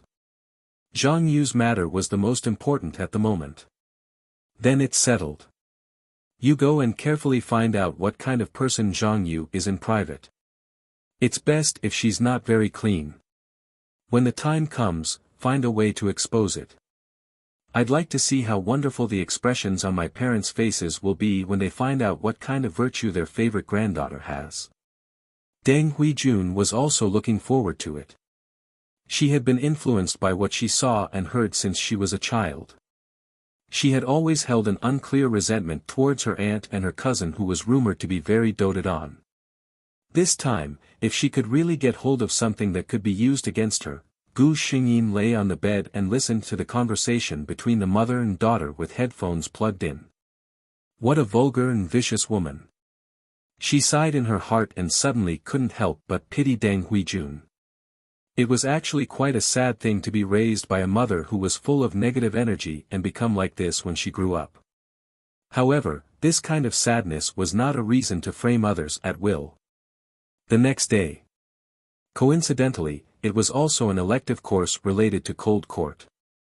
The medical courses that Guan Hanting taught at University A were actually very boring.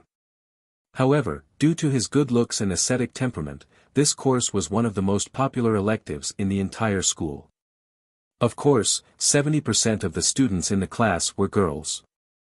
The other 30% were otakus who didn't know anything and just randomly picked a class when they were choosing classes. Every Tuesday and Wednesday, the first class in the afternoon was Guan Hanting's class. Gu Xingyin and Song Wanwan sat together in the classroom. Today, the two of them came rather late. The consequence of being late was that the seats in the middle of the classroom were all occupied. Only the golden seats in the first two rows in the middle were left. This location had always been a black zone that students avoided like the plague. Everyone knew the reason. Song Wanwan was practically wailing as she followed Gu Xingyin to the second row. She even invited someone to a competition. They were going to be screwed this time. Guan Hanting entered the classroom on time as the bell rang.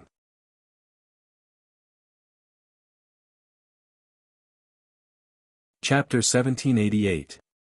As soon as he entered the classroom, he saw the two girls sitting right below the podium.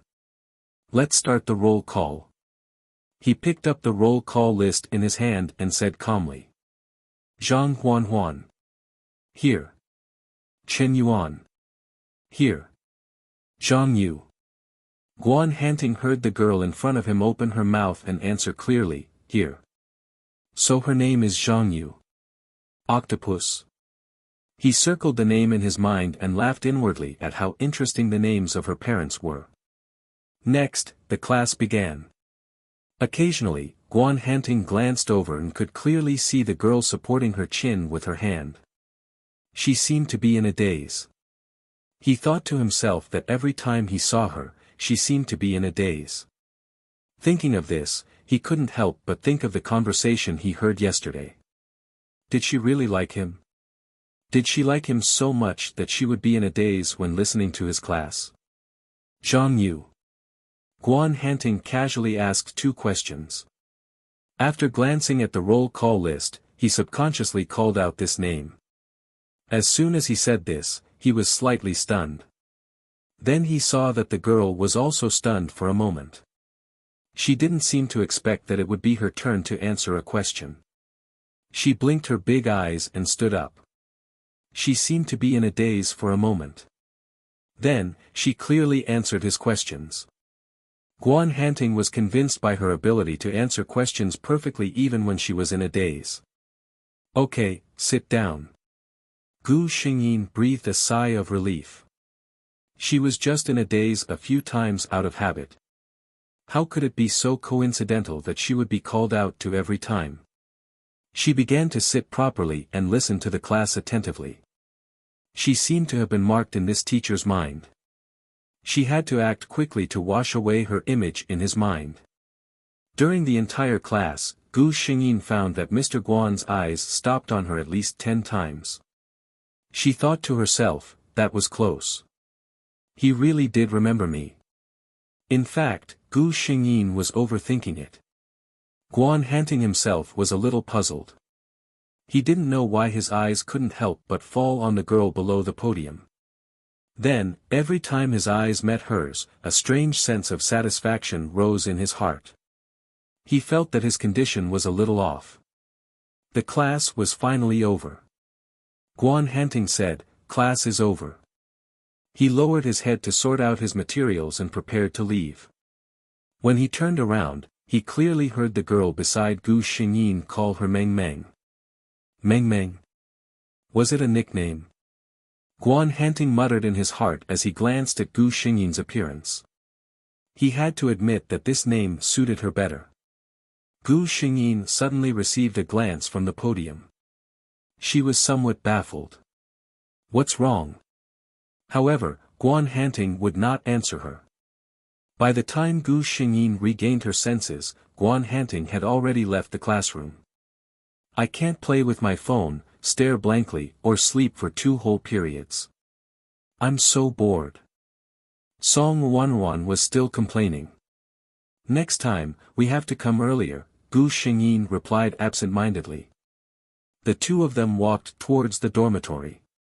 As soon as they walked out of the school building, they saw Guan Hanting standing under a tree not far away. Next to Guan Hanting was a woman in a cream-colored dress. The woman was tall and slender. She was also very beautiful. When she stood next to Guan Hanting, they looked like a perfect match.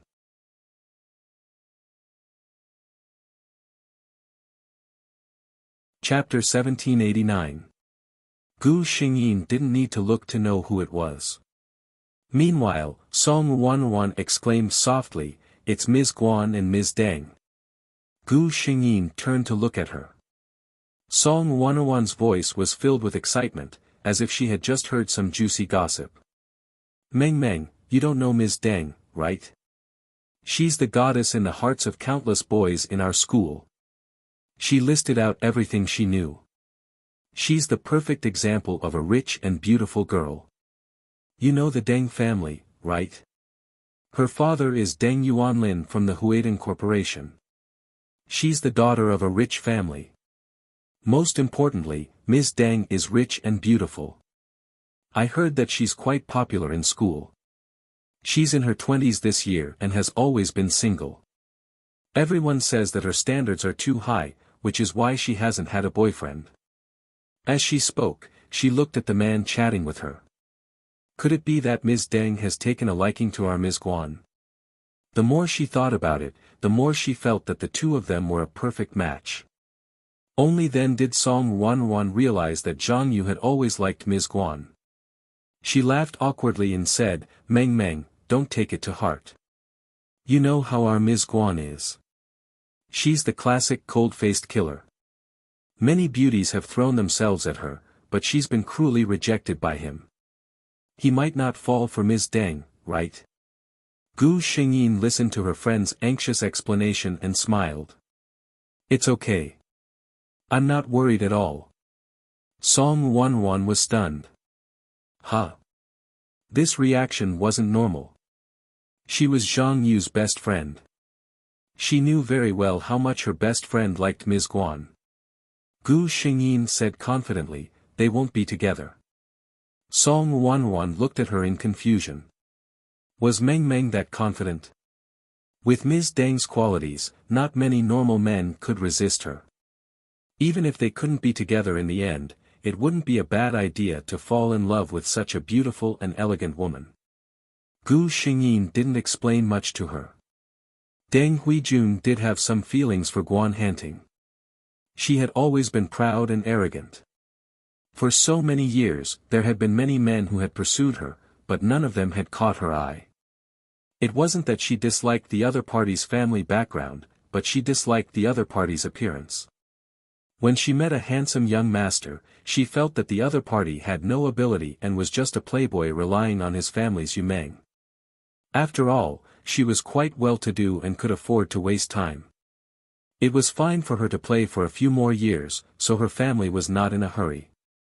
It wasn't until she met Guan Hanting at a university that Deng Huijun felt the fire in her heart, which had not been ignited for a long time. This man was the kind of man who could attract countless women to throw themselves into his arms just by sitting there motionlessly without even unbuttoning a single button. It was as if there was a kind of magic on his body that tempted others to pounce on him, wanting to pull open his tightly buttoned shirt and see if his heart was as cold and hard as it was on the outside. Deng Huijun was very confident in herself. She had always felt that ordinary women did not have her family background, nor could they compare to her beauty. Even their abilities were not as good as hers. Occasionally, there would be one or two of these, but they would always have their shortcomings. She felt that she could win this man over.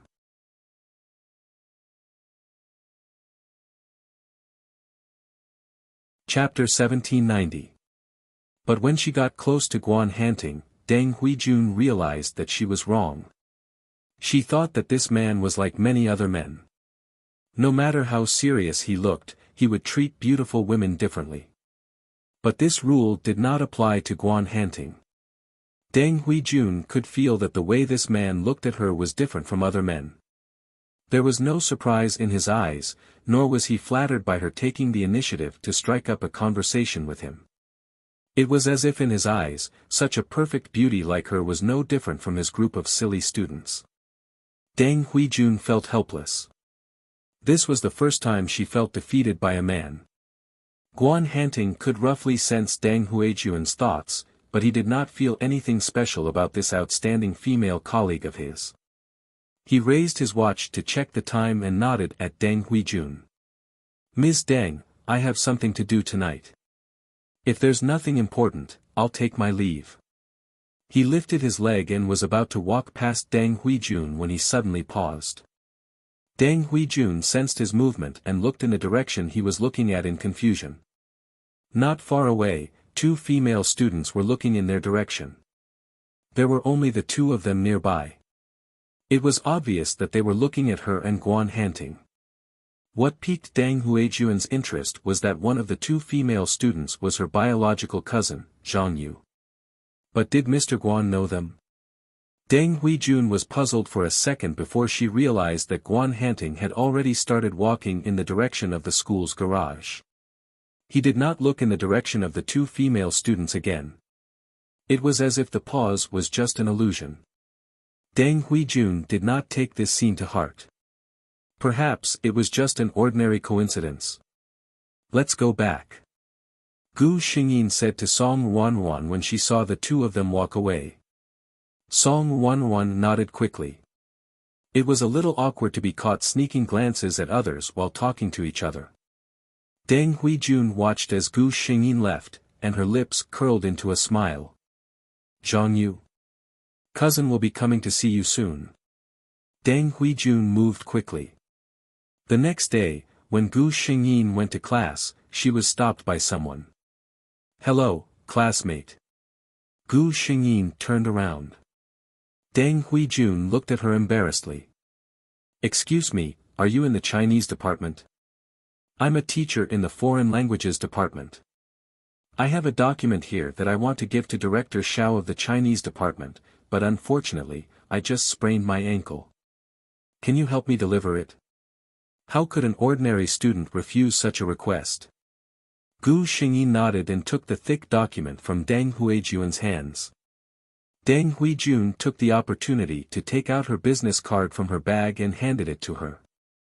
I'm Deng Huijun, a teacher in the foreign language department. Thank you so much. I still don't know your name. Gu Xingyin flashed her perfect eight-tooth smile. My name is Zhang Yu. You're welcome. Zhang Yu's skin was very fair and delicate like porcelain. The most beautiful feature of her face was her eyes.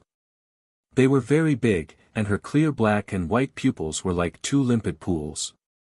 When she smiled, there was a sense of naivety to her. Her nickname, Zhang Mengmeng, was partly due to her naivety.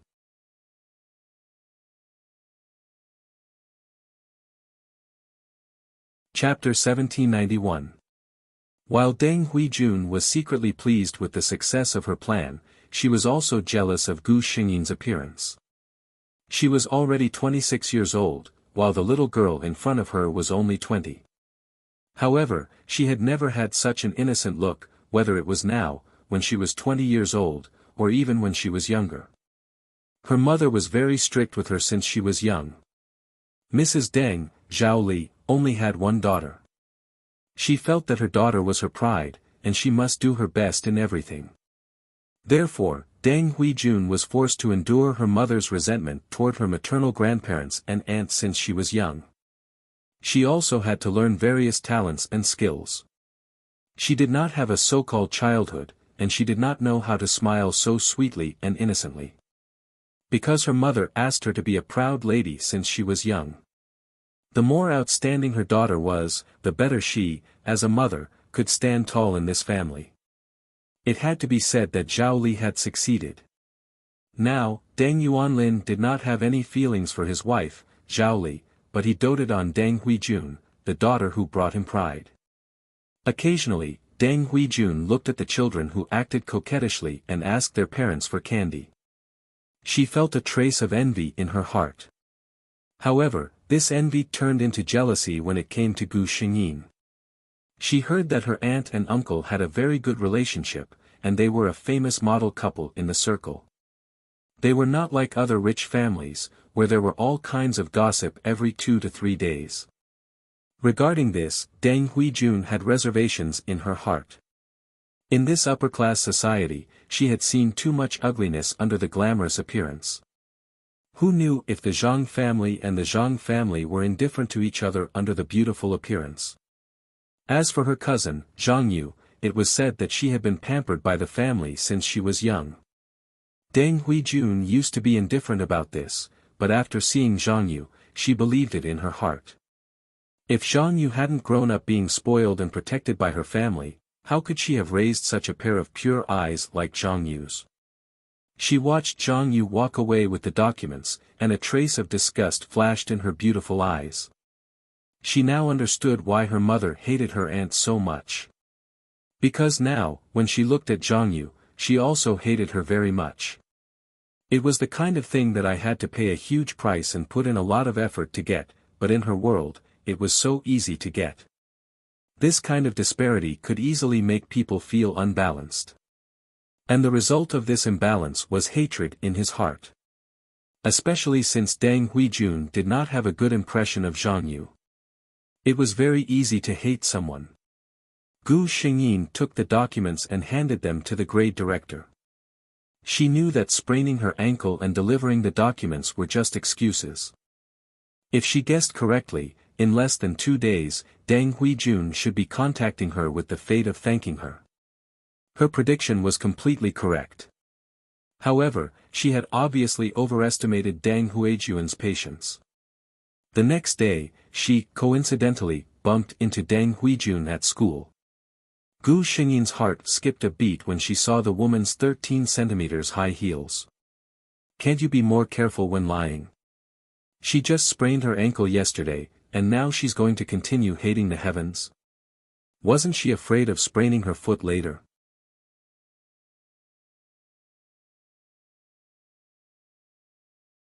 Chapter 1792. When Deng Huijun saw Gu Xingyin, she walked up to her intimately. Zhang Yu, what a coincidence. She greeted her with a smile. Gu Xingyin greeted teacher Deng obediently. Deng Huijun smiled. I'm not that much older than you. Calling me teacher is too distant. If you don't mind, how about you call me sister? Gu Xingyin raised her head and met Deng Huijun's smiling eyes. You want me to call you sister so soon? Gu Xingyin smiled and replied, I wouldn't dare. You know that you're the standard goddess in our school. If I call you sister today, all the boys in the school will send you love letters tomorrow. Deng Huijun's eyes flickered. This girl was smarter than she thought. Song Wanwan, who was standing beside Gu Xingyin, was dumbfounded. Since when did Meng Meng know teacher Deng? And they seemed so close. However, she could not ask this in person. At this moment, Gu Xingyin glanced at Deng Huijun's foot and asked worriedly, Teacher Deng, is your foot better? Deng Huijun's face froze. She had just casually found an excuse yesterday. Today, she wanted to see Zhang Yu, so she was in a hurry to leave and forgot about it. Fortunately, her mind worked quickly. She quickly found an excuse in her mind. I went to the hospital last night and did some special treatment. It's much better now. She reached out her hand and flipped her wavy hair. Her mature and sexy womanly scent greeted him. Song Wanwan was immediately stunned. Deng Huijun smiled satisfactorily and winked at the two of them. Women, what's a little pain in their feet for the sake of looking good? Gu Xingyin widened her eyes, as if she did not understand her words. She said worriedly, then you have to be careful, Teacher Deng. Don't sprain your foot. It's not a good feeling. Deng Huijun. Can't you say something nice? She cursed in her heart but smiled and said, thank you for your concern, Zhang Yu. Gu Xingyin said, well, if there's nothing else, Mr. Deng, we have to go first. I have an appointment with Wan for dinner. Deng Huijun smiled and looked at the two of them. What a coincidence, I'm also going to eat. Why don't I treat you to lunch as a thank you gift for yesterday? When Song Wanwan heard this, she immediately wanted to express that it was fine for her to eat alone, but Gu Xingyin grabbed her arm. She looked a little embarrassed. But Wan and I have already agreed to eat hot pot together. Moreover, Teacher Deng, what I did yesterday was what I should do. You don't have to take it too seriously, in other words, she couldn't break her promise. Deng Huijun saw that her classmate was not tactful at all and would not refuse. She could only smile and say, then I'll treat the two of you together. Gu Xingyin had no reason to refuse anymore, so he could only, reluctantly, agree to her request. When the two of them waited for Deng Huijun to get the car, Song Wanwan asked softly, Meng Meng, when did you get to know Teacher Deng? Gu Xingyin briefly told her what had happened yesterday. Song Wanwan's eyes widened. That teacher Deng is so gentle. He even specially came to thank you for this. Gu Xingyin smiled noncommittally. Maybe. Considering that the two of them still had classes in the afternoon, Deng Huijun brought them to a buffet restaurant not far from the school. Deng Huijun was very depressed. She had wanted to use this opportunity to get along with Zhang Yu and find out more about him. However, with Song Wanwan standing beside her, she could not say anything.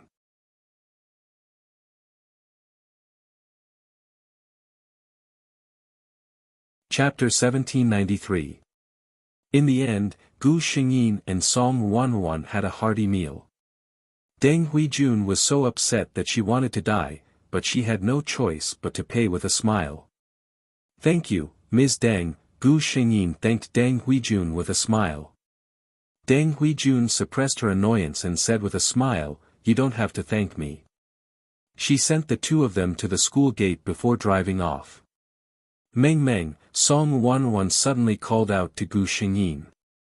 Gu Xingyin turned her head and asked, "What's wrong?" Song Wanwan hesitated for a moment before asking, "Did you really just meet Ms. Deng yesterday?"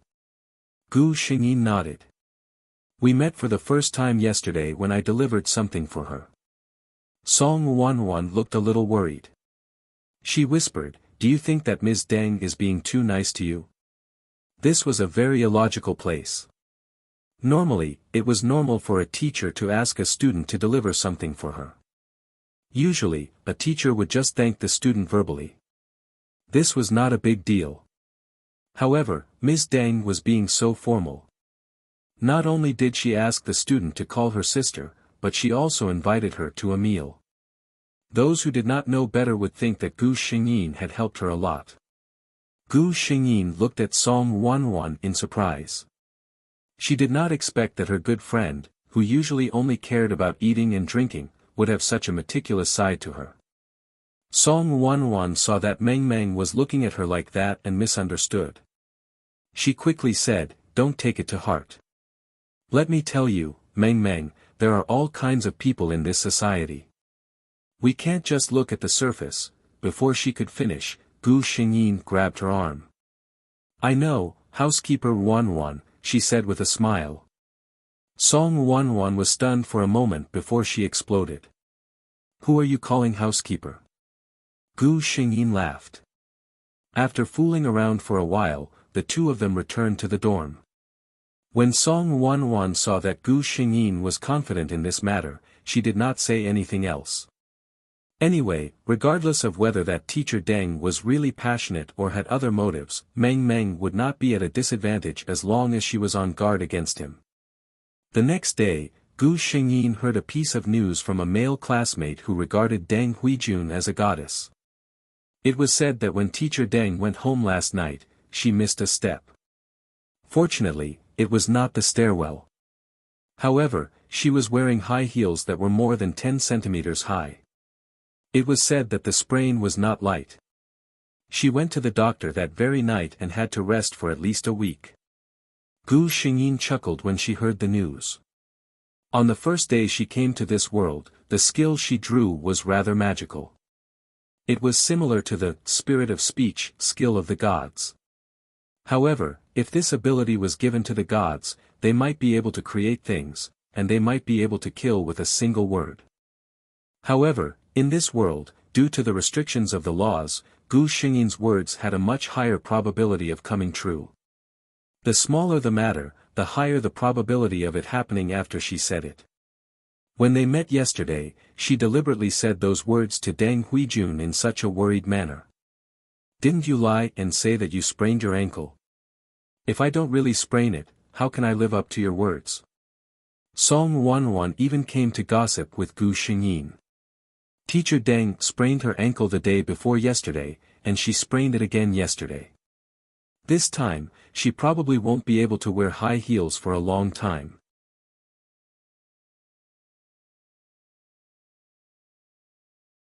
Chapter 1794. Gu Xingyin did not say anything. She thought to herself, "It's probably been a while since he's in the mood to hit on me." Deng Huijun was lying on the bed. The throbbing pain from her ankle made her anxious and flustered. Her mother was still nagging, "Why did you fall in front of your own house? You're not usually so careless." Deng Huijun was already annoyed, and Zhao Li was still nagging. She said helplessly, "I'm so tired now, Mom. I want to sleep for a while." Zhao Li closed her mouth. She looked at her daughter worriedly and said, "If you have any problems, remember to call me." Deng Huijun nodded and watched Zhao Li walk out of the room. She buried herself in the pillow in annoyance.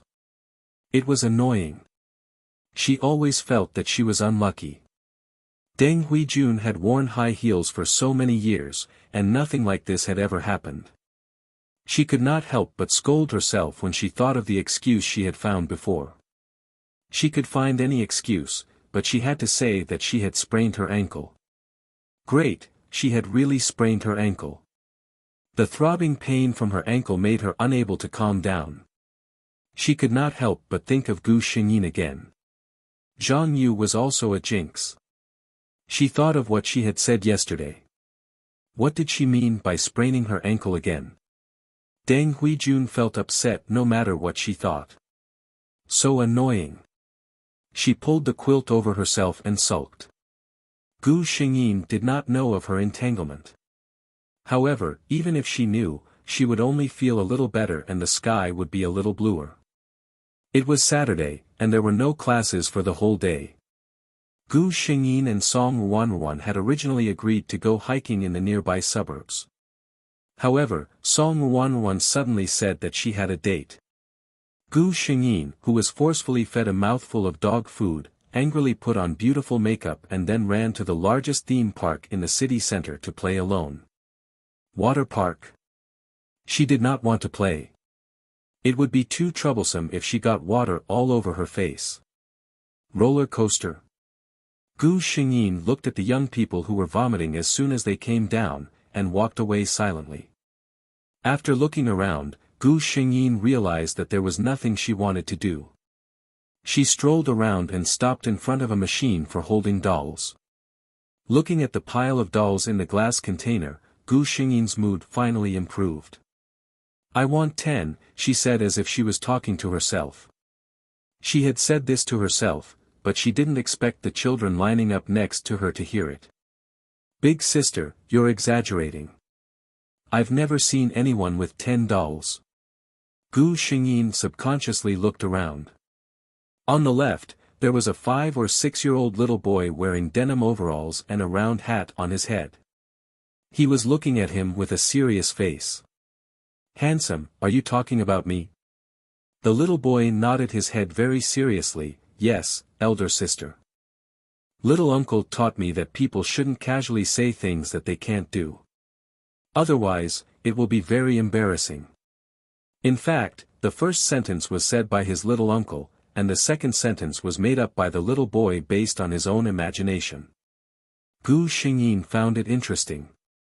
A 5 or 6-year-old chubby little boy actually knew how to educate people. Which family's adults taught their children like this? She couldn't help but smile and say, "Who said I was bragging? I can hold 10. The little boy's face was full of disbelief. "You're lying. Even my best uncle couldn't catch more than 10 dolls. Gu Xingyin. What kind of logic was this? Because your little uncle can't hold 10 dolls, so others can't hold 10 dolls. She couldn't help but say, "Who is your little uncle? Is he that good?" At this time, behind the little boy, a man wearing a black casual outfit and a black baseball cap raised his head. "It's me."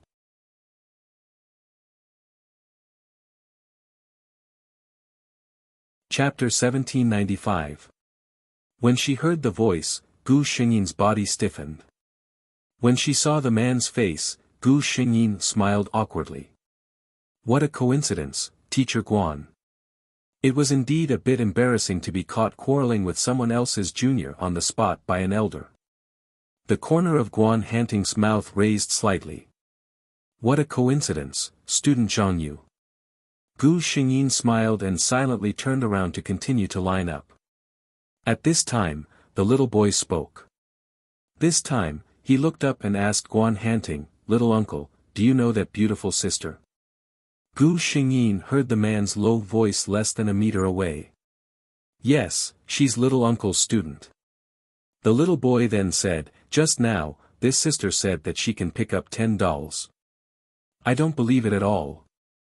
Guan Hanting had been standing there, so of course, he also heard this conversation. He glanced sideways at the little girl in front of him, who wished she could shrink her whole body, and a smile flashed in his eyes. Maybe that sister is really amazing. The little boy put on a straight face and seriously expressed his position. "I don't believe it. Little uncle, you're so amazing, but you haven't picked up so many dolls for Zhao Zhao." Gu Xingyin listened to the little boy emphasize this again and again, and her heart was also full of energy. She turned around and looked at the little Shota called Zhao Zhao. With the same serious expression, she said, "I say, little handsome, your parents taught you not to casually say things that you can't do. Then, did they teach you not to casually question other people's words in a situation where you don't have absolute certainty?" These words were obviously somewhat difficult for the little boy to understand. He blinked a little blankly, obviously not knowing how to answer. In the end, the little boy could only look at the little uncle he admired most for help. Guan Hanting was originally standing aside to watch the show. At this moment, he received the little boy's pleading eyes and coughed softly, suppressing the smile on the corner of his mouth. He said, "Zhao Zhao, sister is right. You can't question others casually outside. It's very impolite." Obviously, Guan Hanting had a high position in the little boy's heart. Gu Xingyin looked at Guan Hanting. After saying that sentence, the little boy pursed his lips, obviously feeling a little wronged. However, he still obediently apologized to Gu Xingyin. Gu Xingyin's heart almost melted when he saw the tears in her big, watery eyes that were on the verge of falling out of her eyes. She quickly half-squatted down and coaxed him in a low voice, "Little handsome, is your name Zhao Zhao?" "Zhao Zhao, don't cry. Big sister will catch a doll for you to play with later, okay?" However, the little boy was obviously a person with moral integrity. He wouldn't be easily conquered by sugar-coated bullets. He said with a strong backbone, "I have little uncle. Little uncle will give me many dolls." Gu Xingyin raised his head and glanced at Guan Hanting. It was hard to imagine this person standing in front of the claw machine with a serious expression and operating it as if he was studying an academic problem. Imagining that scene, she couldn't help but laugh. At this time, the two girls in front of Gu Xingyin left with depressed faces. Obviously, they didn't get anything. Gu Xingyin winked at the little boy and said, "Take a good look. Am I just boasting? I can definitely catch 10 dolls." She said the last sentence heavily, as if to emphasize something.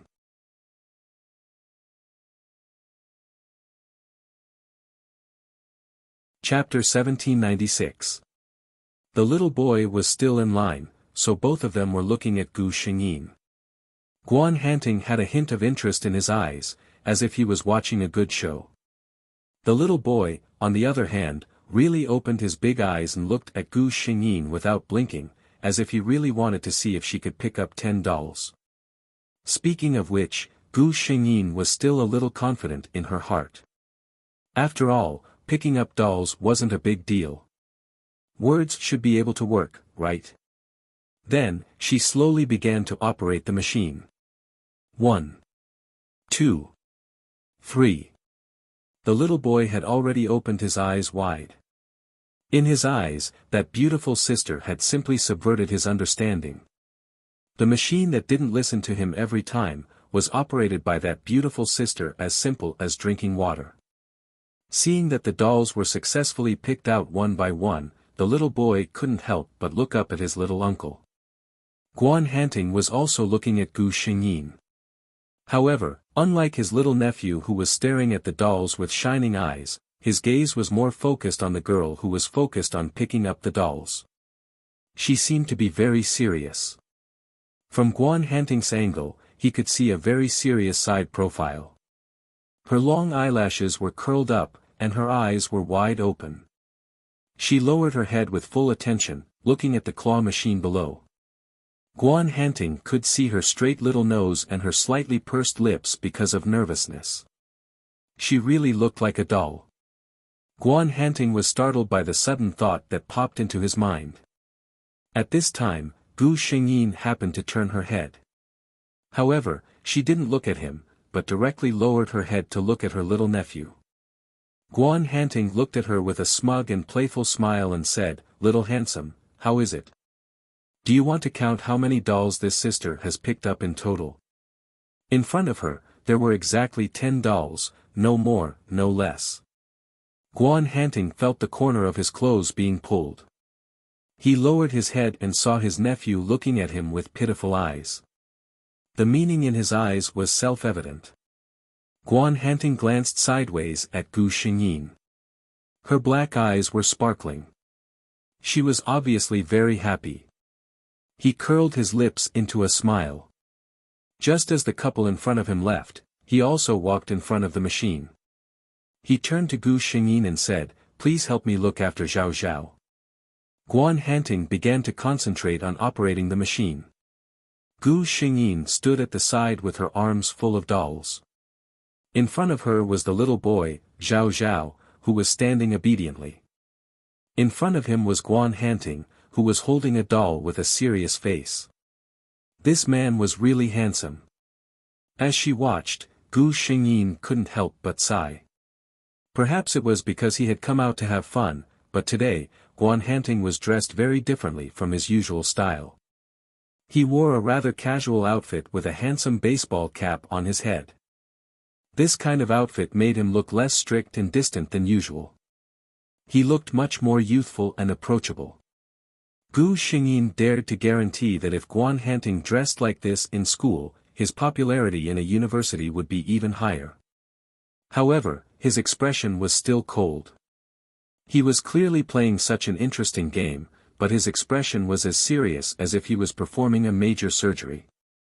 Gu Xingyin looked at him expressionlessly, but his hands were very fast and accurate as he picked up the dolls one by one from the machine. 1, 2, 3, when he stopped, Gu Xingyin counted and gloomily found that there were exactly 11 dolls.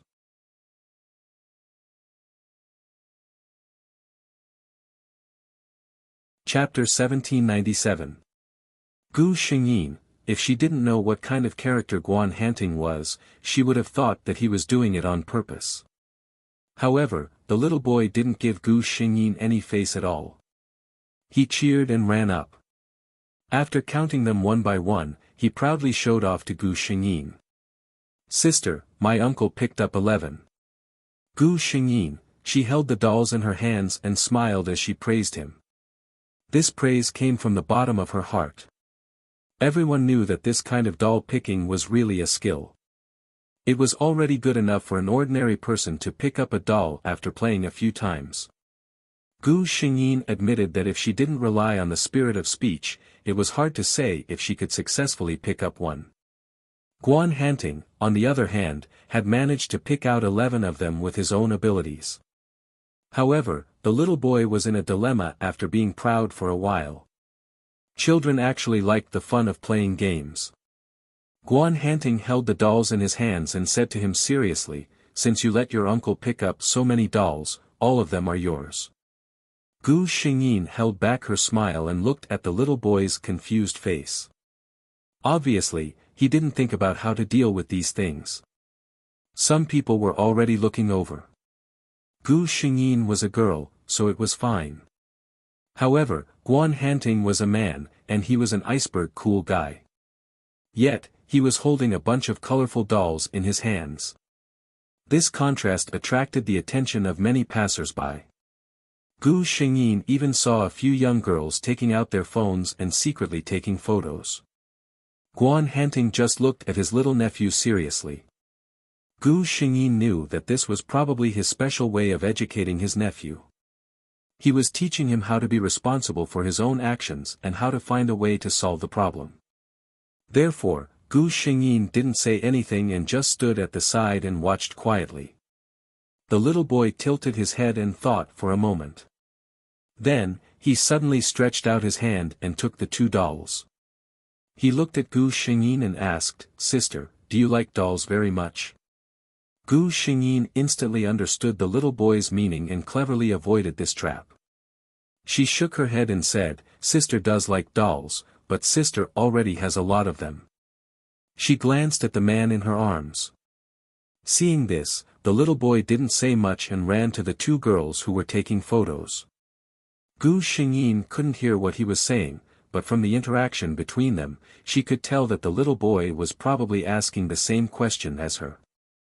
She smiled at the two girls' surprised smiles, and one of them couldn't help but squat down and kiss Zhao Zhao. Zhao Zhao's face was a little red when he came back. He was obviously shy. He looked at Guan Hanting as if asking for his opinion. Guan Hanting's eyes softened, and a rare smile appeared on his face. Zhao Zhao did a great job. Sharing your things with others not only solves your own problems but also brings happiness to others. The little boy was very happy to be encouraged. There were many children in this amusement park. The last doll that Guan Hanting caught, except for one that Zhao Zhao especially liked, was given away by him. Gu Xingyin sighed with emotion. What a smart child. Guan Hanting's eyes softened. Zhao Zhao is really smart. He glanced at the dolls in Gu Xingyin's arms and suddenly said, "Are you going to hold these little things until we go back to school?" Gu Xingyin just remembered that she was also holding a doll in her arms.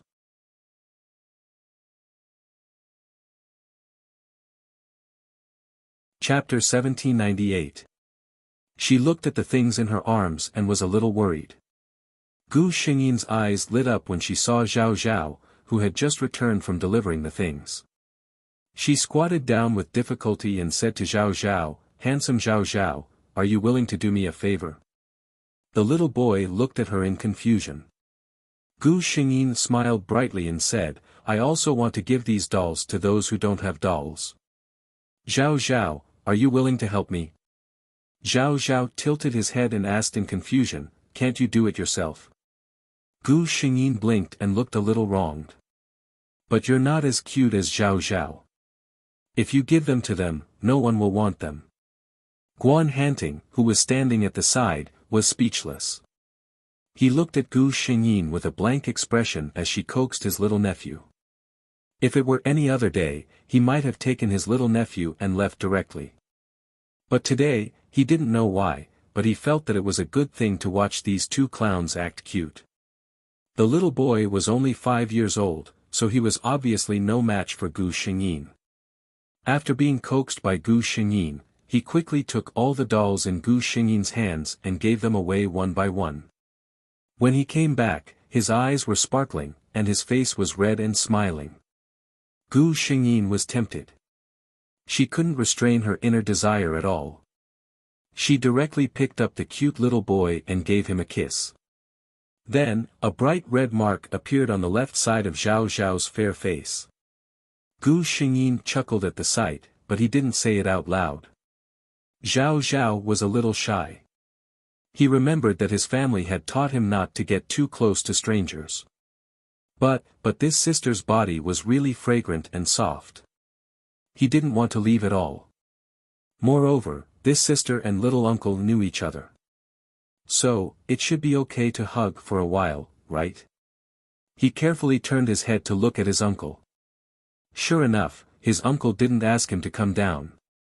Gu Xingyin simply felt that children of this age were chubby and felt good to hold. She couldn't help but rub against the little dumpling in her arms. "Big sister will treat you to sundaes and popcorn, okay?" Zhao Zhao's eyes lit up. This was every child's favorite food. But he still went to check on Guan Hanting first. His obedient look made Gu Xingyin's heart soften. Seeing that Guan Hanting didn't speak, she couldn't help but say, "Teacher Guan, it's okay for children to eat a little occasionally." Zhao Zhao is so obedient. "Okay," Guan Hanting replied. "Ah." Gu Xingyin was stunned for a moment before she realized that the other party had actually agreed. She looked at Guan Hanting in disbelief. He looked like a very strict elder. She thought that she would have to put in a lot of effort. Zhao Zhao cheered in a low voice, and the few of them went straight to the resting area. You guys wait here. Zhang Yu, please help me look after Zhao Zhao. I'm going to buy something. Guan Hanting watched the two of them sit down before leaving. Zhao Zhao obviously liked Gu Xingyin very much. Seeing that his uncle had left, he approached Gu Xingyin and whispered, "Big sister, little uncle is extra easy to talk to today." Gu Xingyin looked at the lipstick mark on his face and wanted to laugh. Hearing this, she asked cooperatively, "Oh. What's wrong?" The little boy said with a serious face, "Little uncle agreed to whatever I wanted today. If I didn't want it, as long as you asked, little uncle would agree." He looked at Gu Xingyin with a serious face. "So, big sister, are you actually dating my little uncle?" "Ah."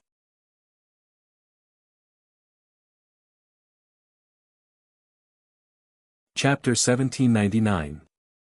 Gu Xingyin looked at the little boy with a dumbfounded expression. She didn't understand where this conclusion came from. The little boy looked at her and said proudly, "Sister, don't pretend anymore. I can see through it." Gu Xingyin. She really didn't know what was going on. The little boy had already explained his analysis.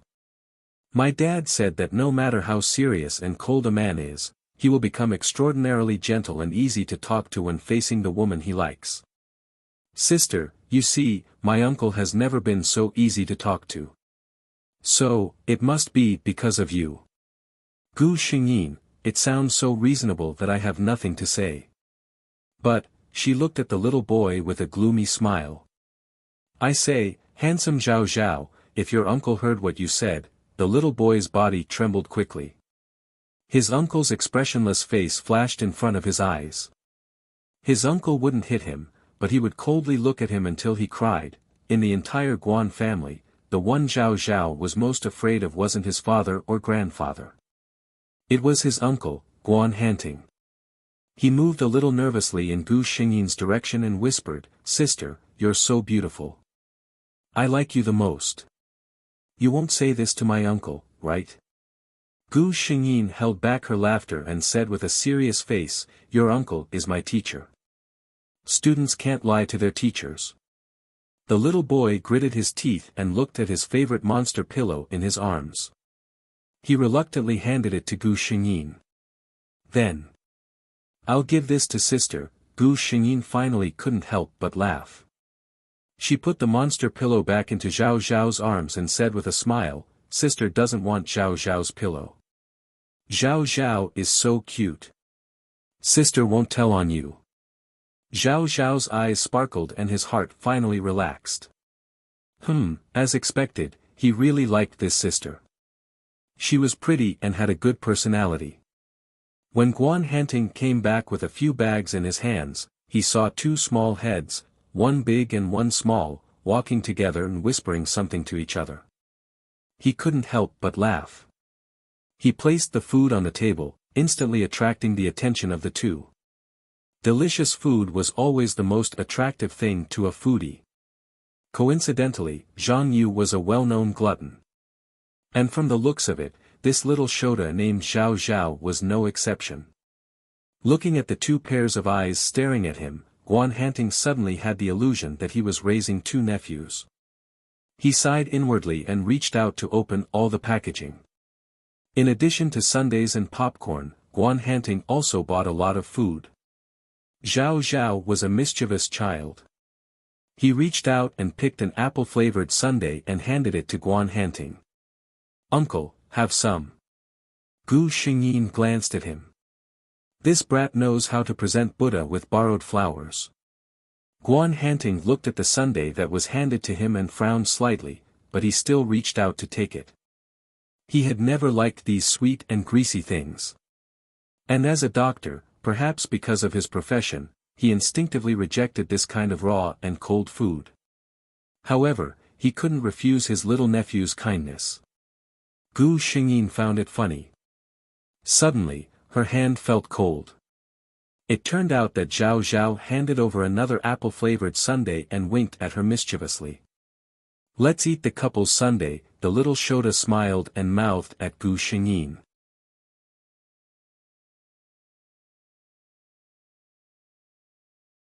Chapter 1800. Gu Xingyin glared at the kid, but she still took it. She really liked the sweet and sour taste of green apples. Seeing that both of them were eating happily, Guan Hanting's heart skipped a beat. He couldn't help but pick up a spoon and put it into his mouth.